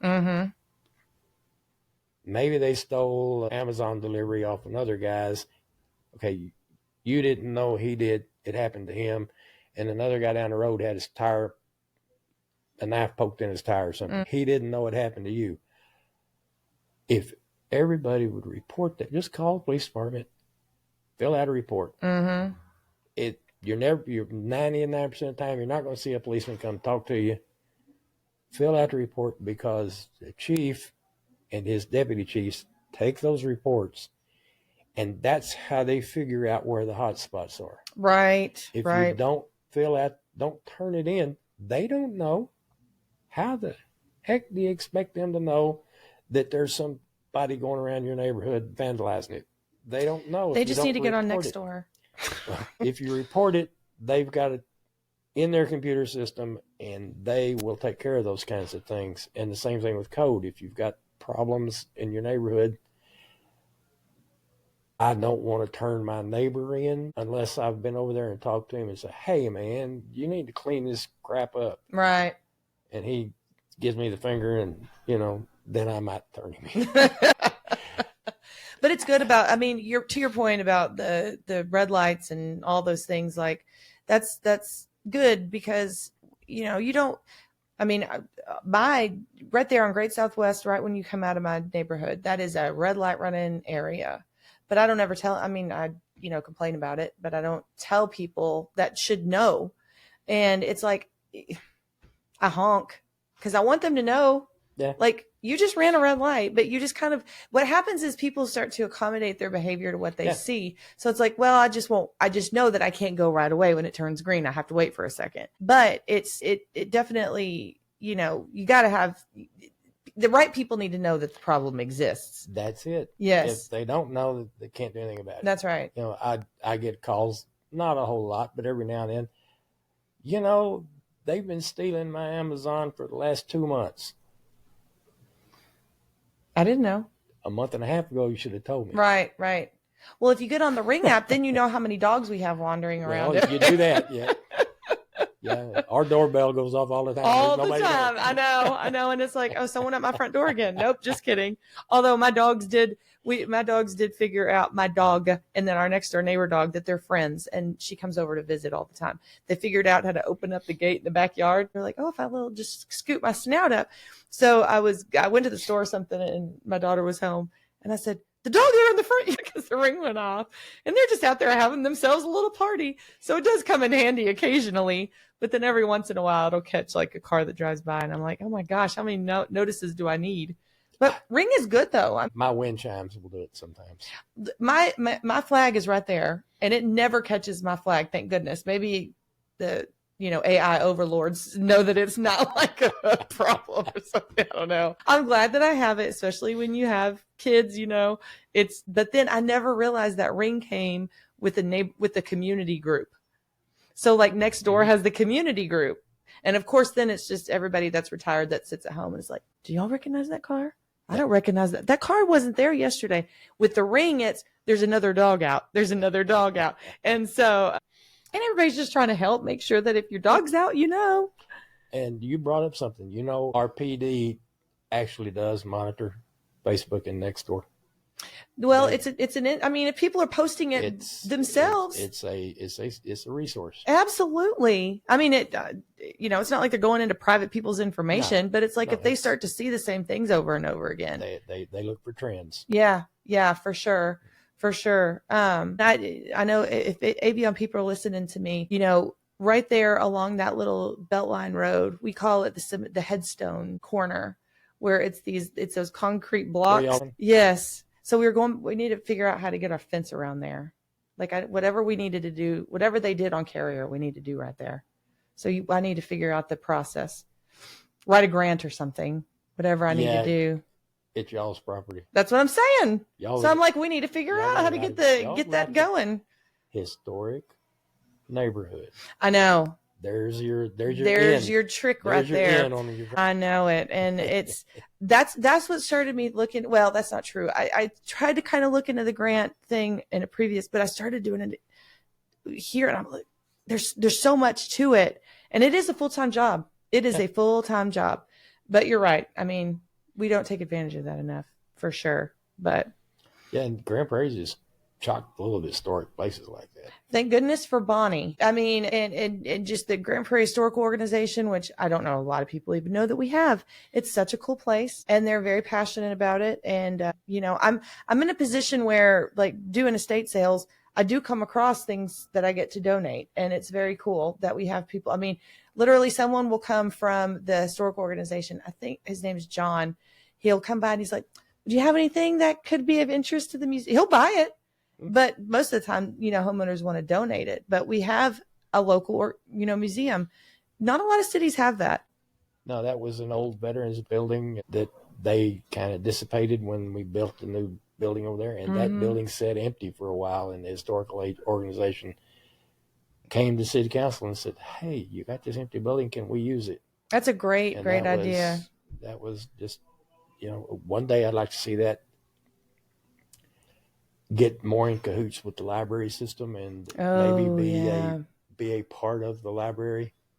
That would be a great thing. That way you've got more eyeballs on it, and that the more eyeballs you got, the more people that know about it, the more people that know, hey, my grandmama had something from Theo's Fried Chicken when it was there. And people don't realize, like, just even that picture of you and grandma and people you don't know could be important. Yeah. So donate it, But no, I mean, and I think Founders Day is coming up. Alexander Deckman is our founder, for those that don't know. And we're having I think it's Alexander Deckman Day is coming up soon. On the historical thing, there's a old cemetery on MacArthur over by our house, maybe 3 or 4 blocks away. It's the Jordan Heights Cemetery. It has steps going up and down over the fence. My wife and I said, hey, we want to go mosey around. And we went in there, and it is just, you could spend half a day. Really? There's some old woodmen of the world, carvings in trees. It's just fabulous. And the historical plaque in front of it says some of it, but the lady that runs it, that owns it, manages, whatever they do, it's a corporation. She filled me in on some of it. The Jordan Street over off Carrier Parkway, that was part of Jordan's farm, ranch, cotton plant way back then. Bowles, there's Bowles people buried there. There are the Robertson Street, they're there. Graham family is there. A lot of the streets from Grand Prairie are buried in that cemetery. Isn't that so interesting? And my wife and I, we found the lady. She's in California. She's an actress, Hillary Dahl, who her maiden name was Hyatt. She laughs about it. She's got 4 brothers in Dallas that are lawyers, and she's the one out there in California taking care of the cemetery. For a exceptionally reasonable price, she sold my wife and I a little 4-foot square thing that we're going to put our urns in. Oh, wow. At that old historic cemetery. And the historical organization has had people out there a couple of times to walk around and look. It's a trove of stuff that you wouldn't know that. Okay, you see one guy out there was sitting at the table at the head table waiting for John Kennedy at the Market Hall. Really? That's very interesting. And so I don't even know if a lot of people that moved to Grand Prairie even know about that. It like one of the things when you go into Don Juan's or you go into, it used to be the Brass Bean, they had a lot of pictures up about just historical stuff. And that picture of Kennedy coming down through the middle of Main Street is a very famous picture. He was standing up on a car. He was standing up on a cart with just a crowd of people. I mean, the whole street was just completely full. But again, that's a highway. And it went between Dallas. It goes between Dallas and Fort Worth. The Bankhead Highway. That's right. So we have a lot of history here. Grand Prairie has a very interesting history. I started going back and just really trying to research how we came to be. And what's so interesting is, even the history with because I think we were incorporated when slavery was still a thing, but right at the end of it. So we have, now I don't know if it's the same Jordan you were talking about, but Dalworth, the area of Dalworth, that has an interesting history. So we had when the slaves were freed, we had one of the slaves that came with our founder got a big parcel of that land. There's a cemetery over there too, that they really, unless somebody owns a cemetery, keeping it up is always a challenge. Yeah. And so, but Dalworth has a really interesting, rich history. So our city really has always been pretty progressive socially when it comes to like, just a lot of the stories that come with it. But we've always tried to preserve our history too, as much as possible. And we have that historic, it's a really pretty museum. It's not huge, but they've done a good job of keeping it up. Space they've got, they take it very seriously, and they curate over there. And there's always, educational things going on. I need to have them on again, because I did interview Bonnie a long time ago, but I need to do that again, because they've been doing a lot of like classes, historical classes that you can learn about different things. And and they'll take trips. And yes, and now we're getting a new festival. What did I see? Texas Monthly. Texas Monthly is doing magazine. The old Four Country Reporter, yes, has become Texas Country Reporter. Yes. And they've been doing it in Waxahachie, and they are moving that to Grand Prairie next year. So next April. Mm-hmm. Okay. Or is it this April? Nah, don't give me the line. I can't recall. It might be this year, but I think it's this year. I think you're right, because we moved Main Street Fest back to October to allow for that. Oh, we did. Because it's going to be in April. Okay, so y'all rearrange the calendar. Yes, we rearrange the calendar there. So it is, and they've been doing it in Waxahachie. It has a history. They bring in 50,000 people. It's going to be great. Yeah. And they're going to do it for the next 4 or 5 years here at least. Wow. And hopefully longer. And when we get it, all of that will get a lot better too when the development at Calvary is finished, which should be, the city's looking at 2028. I think we're optimistic. I'm thinking more late 2029. But if it's 2028, I'll be glad. That's not that long away. I think we're a little optimistic at 2028. I can't even believe it's 2025. And that will be the same time that the city takes over 180. And the roundabouts are built on each end of it. You're building roundabouts? I just talked about that. We were in Fort Worth, and I was like, roundabout. We don't have any roundabouts in Grand Prairie. If you can figure roundabouts out, they're a lot faster than stoplights. Yeah, and the corner at Dowers and Main kind of begs itself for one. And the other one will be down on the far end of town, down at Idlewild and Jefferson, where Jefferson and Main and Idlewild come together. Okay. Down close to the salvage yard area. Yes. That's kind of dangerous right now, and that will be the other one. That's an entry one, and then down on the other end. And we're planning on cutting Main Street down to 2 lanes of traffic between Beltline and roundabout at least, which will be a problem. That'll be a problem. It'll be a headache for the people that are there now. Yeah. Especially during construction. After, there'll have to be less cars driving by, but the cars that do drive by will be driving by slower, which helps. And I thought that would be when Uplift built their school at the old church. Mm-hmm. The traffic on Church Street in front of Top Line, was just awful. Was it? And they picked again. I went in and talked to Bud Bobbitt and said, "Man, he at first he was grumping about them blocking his parking lots and stuff." And Bud has told me that this is probably the best thing's happened to him, because they're sitting there and they're looking and saying they didn't even know that was there. Yeah, I'm sure that they did not. So sometimes as you drive by slower, you'll notice things that you didn't know. Now, when you're driving down Main Street I don't know what the speed limit is. We drive down Main Street at 40 miles an hour. That's about what most of us do. Yeah. We're probably speeding. Yeah. I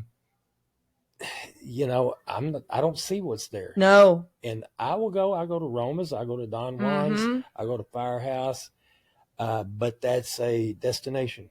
Yes.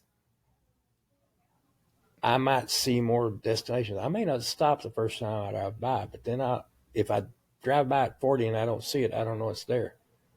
If I drive by slower on a 2-lane road without the truck traffic, right, then I'll know it's there, and I'll more likely come back than if I didn't know it was there at all. Yeah. Plus, the other good thing is we'll take the truck traffic off of Main Street. That will all have to go down to Jefferson, or it's going to have to go up to 30. Jefferson's 3 lanes each way. It can handle that better.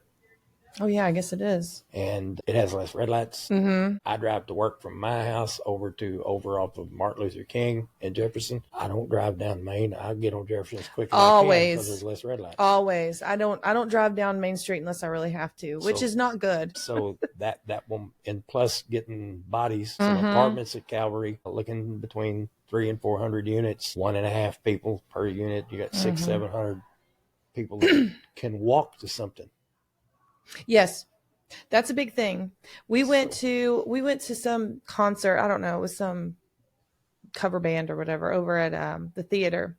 And then we walked down to Firehouse.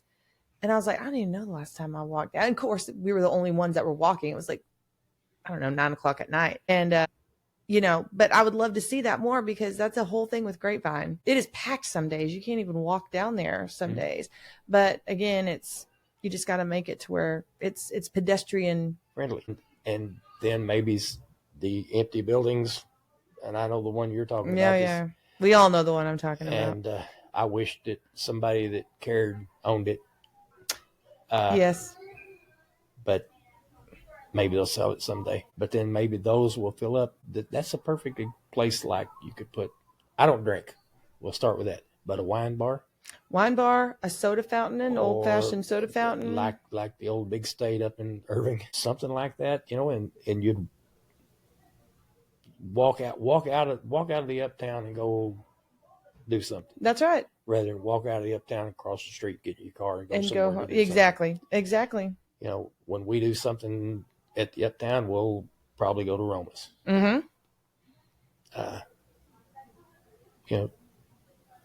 It doesn't go to Firehouse because it's too far to walk. Yeah, I know it is all the way down there. From there. It is. But if we start doing stuff where the Calvary is too, the Firehouse will.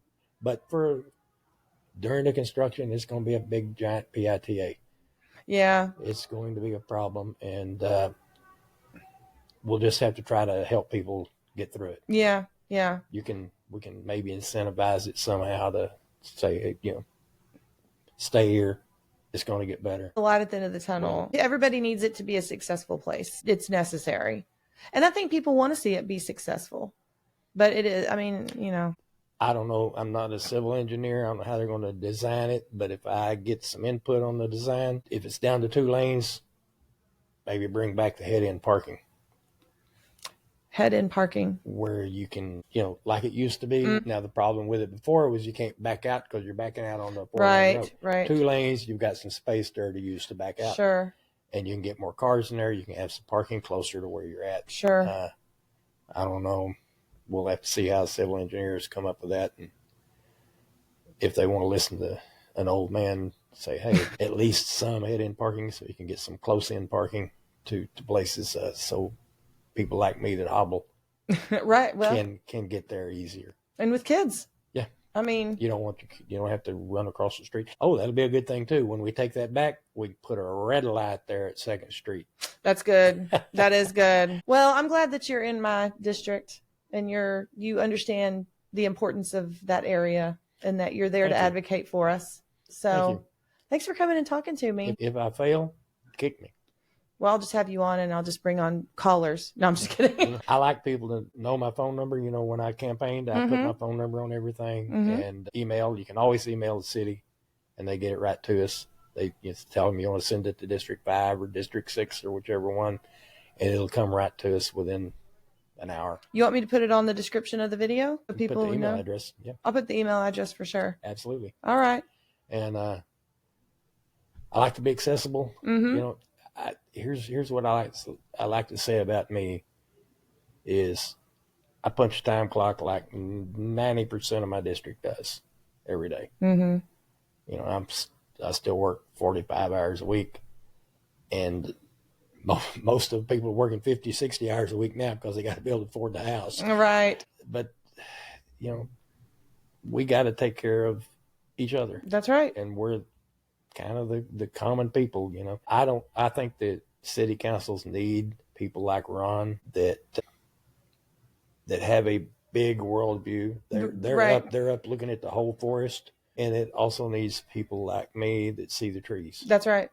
It's a very good combination, and you're right about that. You don't want to miss out on one way or the other, because that's how you get a good mix. Just, a good balance, I would say. Yeah, if it was all visionaries, working people like me, we probably wouldn't have all the big shiny stuff. That's right. We wouldn't be here right now. But without working people like me, we've got potholes and that's right, failing water systems. Yes. So it takes a good mix of that. Yeah, I completely agree. And we got to have a mix of young and old. We got to have a mix of Hispanic and African American, and we're getting it. When I was on council before, Ruthie, Terry Jackson, Georgia were the ladies. I am so happy to see what we've got now. Yes. And John, when he ran against Mr. Frigo, I liked Dick. I worked with Dick for years. John was new. John had new ideas, and I'm glad John's on the city council. He's a good man, and Mike's a good man. Sometimes Mike and I go after each other, but we know the thing is we've got the same goal in common. That's right. And as long as we have that and get that most of the time, we'll be all right. And as long as you have citizens that keep you engaged with because that's the hard part, is like once you become an elected official, you're already separated, and people already stop telling you you think that people just are constantly in your ear telling you this stuff. What actually happens is they stop telling you so much of the truth, and they just, because they're like, oh, now you're one of them. And so it's like, you have to have those people that engage you and keep you there, Yeah. And I try really, really hard not to let anybody think I'm one of them. That's right. That's right. I try really hard at that, and it still happens. It does. Still happens, because I'll hear you guys. Yes. No. You guys is me and you. When I started doing this, people were like, how do you get people to come on? I'm like, I ask them. There's such a disconnect, because people think it's so hard to get a hold of any of y'all. And I'm like, literally, it's not. Y'all are all, not one person that I've asked to come talk to me has ever said no. And it's usually not even a question. Like, you didn't say, what kind of podcast is this? You were just like, sure, Jenna, no problem. And so I think that people need to realize, number one, y'all are all still our neighbors. That's the thing about local government, is y'all are all neighbors. You can't be a city councilman if you don't live in the city or the area that you're in, but you're still one of us too. You're still a citizen in the town that benefits from the things that go on in the town and have the consequences of the things that go wrong in the town. So it's like, just say it. It's like people get so worried, and it's just like, just say it, Yep. And what I love is when elected officials don't make you feel bad for having an opinion. No. I mean, but you're right. If everybody's working, there's a difference between going and yelling, screaming, and, making a big scene. But there's another with, okay, well, facts don't care about your feelings all the time. There's potholes there. Let's fix it. And I'll start right off the bat saying I'm probably not the brightest bulb in the box, but there's somebody out there that is. And if they'll let me know, then we can work together and get there. That's right. If I don't know about it, I can't help it. But. Well, my hope with this podcast is the reason I started it was because I knew so many people on the council and on school boards. And I was like, well, I have these conversations with people all the time. So why don't I just let people hear these conversations so that they could be encouraged to get more involved civically in their city? And I love the city. I want people to be more involved. I hope that's what it encourages, because, it can be very when you only have 100 people voting in an election, horrible. It is. It's like, come on, let's get that number up there. So hopefully people start to learn, what is my city council person supposed to be doing? What is their job? What are they responsible for? Who is my city council person? And so that's what I hope. Yeah. The number of people voting in city elections is abysmal. Yes, it's abysmal. That's the best word for it. Yes.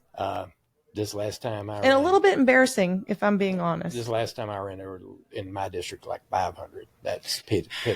And you had 4 people. There's 4 people that were running, right? 3. Out of 20,000. That's just horrible. It is. And the sad part about it is, back when there were less people living there, sometimes we had more people vote. When Glenn Hill and I ran, we had 2,400 people voting in that district. It's just, the first time I ran, there were over 800. And it was a whole, half as big probably because the city only had 99,000 people in it then. We weren't even over 100,000. The more it seems like sometimes the more people you get, the less people you got that are involved, unless it's a issue that's affecting them personally. Yes, everybody wants to have an opinion online, and maybe that's what it is. Maybe the more people that are online, they think that someone's listening by osmosis. That's possible. I don't know. Yeah. But it makes me so sad, I guess would be a right word, when I go in to vote in a local city election and I'm literally the first one there at noon. I'm like, Are you kidding me right now? So we need to do better. We need to do better, and not having newspapers and stuff probably hurt that process. That's probably a lot of it. There was the old Grand Prairie Daily News back then. Yes, that's a good point. I would love to see this because I feel like I have visions where this podcast could go. I have visions for it. I think that you could have a news section of Faces of Grand Prairie. And then maybe it's not written. Maybe it's just keeping up with the video side. Yep. Maybe it's, having the areas where you could have maybe like a political debate section. You could have a news section where it talks about summarizing the council meetings. Mm-hmm. They used to do that in local newspapers. Yep. You would summarize the things that you talked about. Now nobody's engaged with the process because nobody's reporting on it. Charles did a great job with that, with the News at a Glance when he was alive, and he was doing all those these are all the planning and zoning things that are coming in. Yeah. He got a lot of people to get engaged with that. He did. Good man. A very good man. He I had him on, and it took a little cajoling because I was like, "You are so fascinating to me." And he goes, "There is nothing fascinating about me." I said, "You are wrong." I said, "You're a man in your 60s who has no clue how to use social media, and you decided that you're going to do this, and it worked." I said, "Don't you think people want to hear that?" I said, what prompted you one day just to decide to do that?" And he said, "I just wanted to be more involved in my local government and local city." And so he had to come on with Terry Brooks because they've been friends for forever, but because he just didn't think he was interesting enough on his own. And I'm like, whatever. But it shows that there is a level of engagement, but that's one of the reasons I want to bring young people on. I think if you can get young people involved, they give you an idea about how people want to hear things that they're hearing. Nobody wants to pay for a subscription to a newspaper, but they'll listen to a YouTube channel. Like we've been talking now for however long, and I'm going to timestamp it. People will listen to parts that they want to listen to. And so I think that's where it needs to go, at least for right now. Yeah, and I really liked your idea that you were talking about getting the kids. Yes. Who have the biggest stake in the school district. That's right. I told them, I said, why don't we get the presidents of the student councils? So if you are any of these people and you're listening, to do a panel for the people running for school board. They're the ones that are making decisions for your school. Why don't they get on and you can bring the questions that you want to ask? Yep, I thought that was a great idea. I would love to do that, and one of the benefits of this building is being able to use that. There's an area in there like a theater. You could set up a panel. And there's all kinds of ways that could go. But I think that I don't necessarily want to be the host of every single episode. There's a lot of ways to go about doing that. I think sending a reporter in, making that be something that's a project for a school board, a student council, send them into the meetings, have them summarize it for us. And I think that that's what we're going to have to do to get people engaged. Yeah, and Chris and I were talking about the theater needs to be used more. So that's great. Hey, if you are out there and you want to sponsor something like that, then it does cost to rent this. It's very cheap. Yeah. This is $25 an hour to get all this equipment. That is not bad. But I will start doing sponsorships. And I think that I would love to see some kids get on here and start hosting, learn how to interview your elected officials. Yeah. It's a good skill to know. Absolutely. So that's kind of where I want to go. So if you just keep that in mind, but that's kind of where I'm going. And just the election process, I think what I did in 2021 was I gave everybody that was running for a spot the same exact set of questions. And I gave it to them ahead of time. And I said, whatever you're going to say, I'm not going to ask you any questions. I'm just going to ask you that one question and you give me the answer to that one question. And then I gave each of them 10 minutes or 15 minutes or whatever, so that everybody had the exact same opportunity. And it was just a little panel, and I said, I'm not going to engage or respond. I'm just going to give you the floor. And that year, people, because we had Junior was running that year. Nobody knew who Junior was because he was so young. Yeah. And so that gives people the opportunity. There's no place for people to hear a candidate speak unless they come to your house or you go to a town hall. Yeah. Or the little deal that the chamber puts on. Yes. Which attracts supporters. It does. It does. It hardly attracts anybody that hadn't already got their mind made up. That exactly. So if you go out there and advertise with videos, it's going to help. So that's kind of where I'm headed. I just feel passionate about that, and I think more people need to get engaged. Because I'm telling you, when I saw some of those numbers, I was doing research about it the other day, and I was like, it's horrible. When you think that one person that 150 people voted for is making those kind of decisions for you, yep, it's a little worrisome. It is.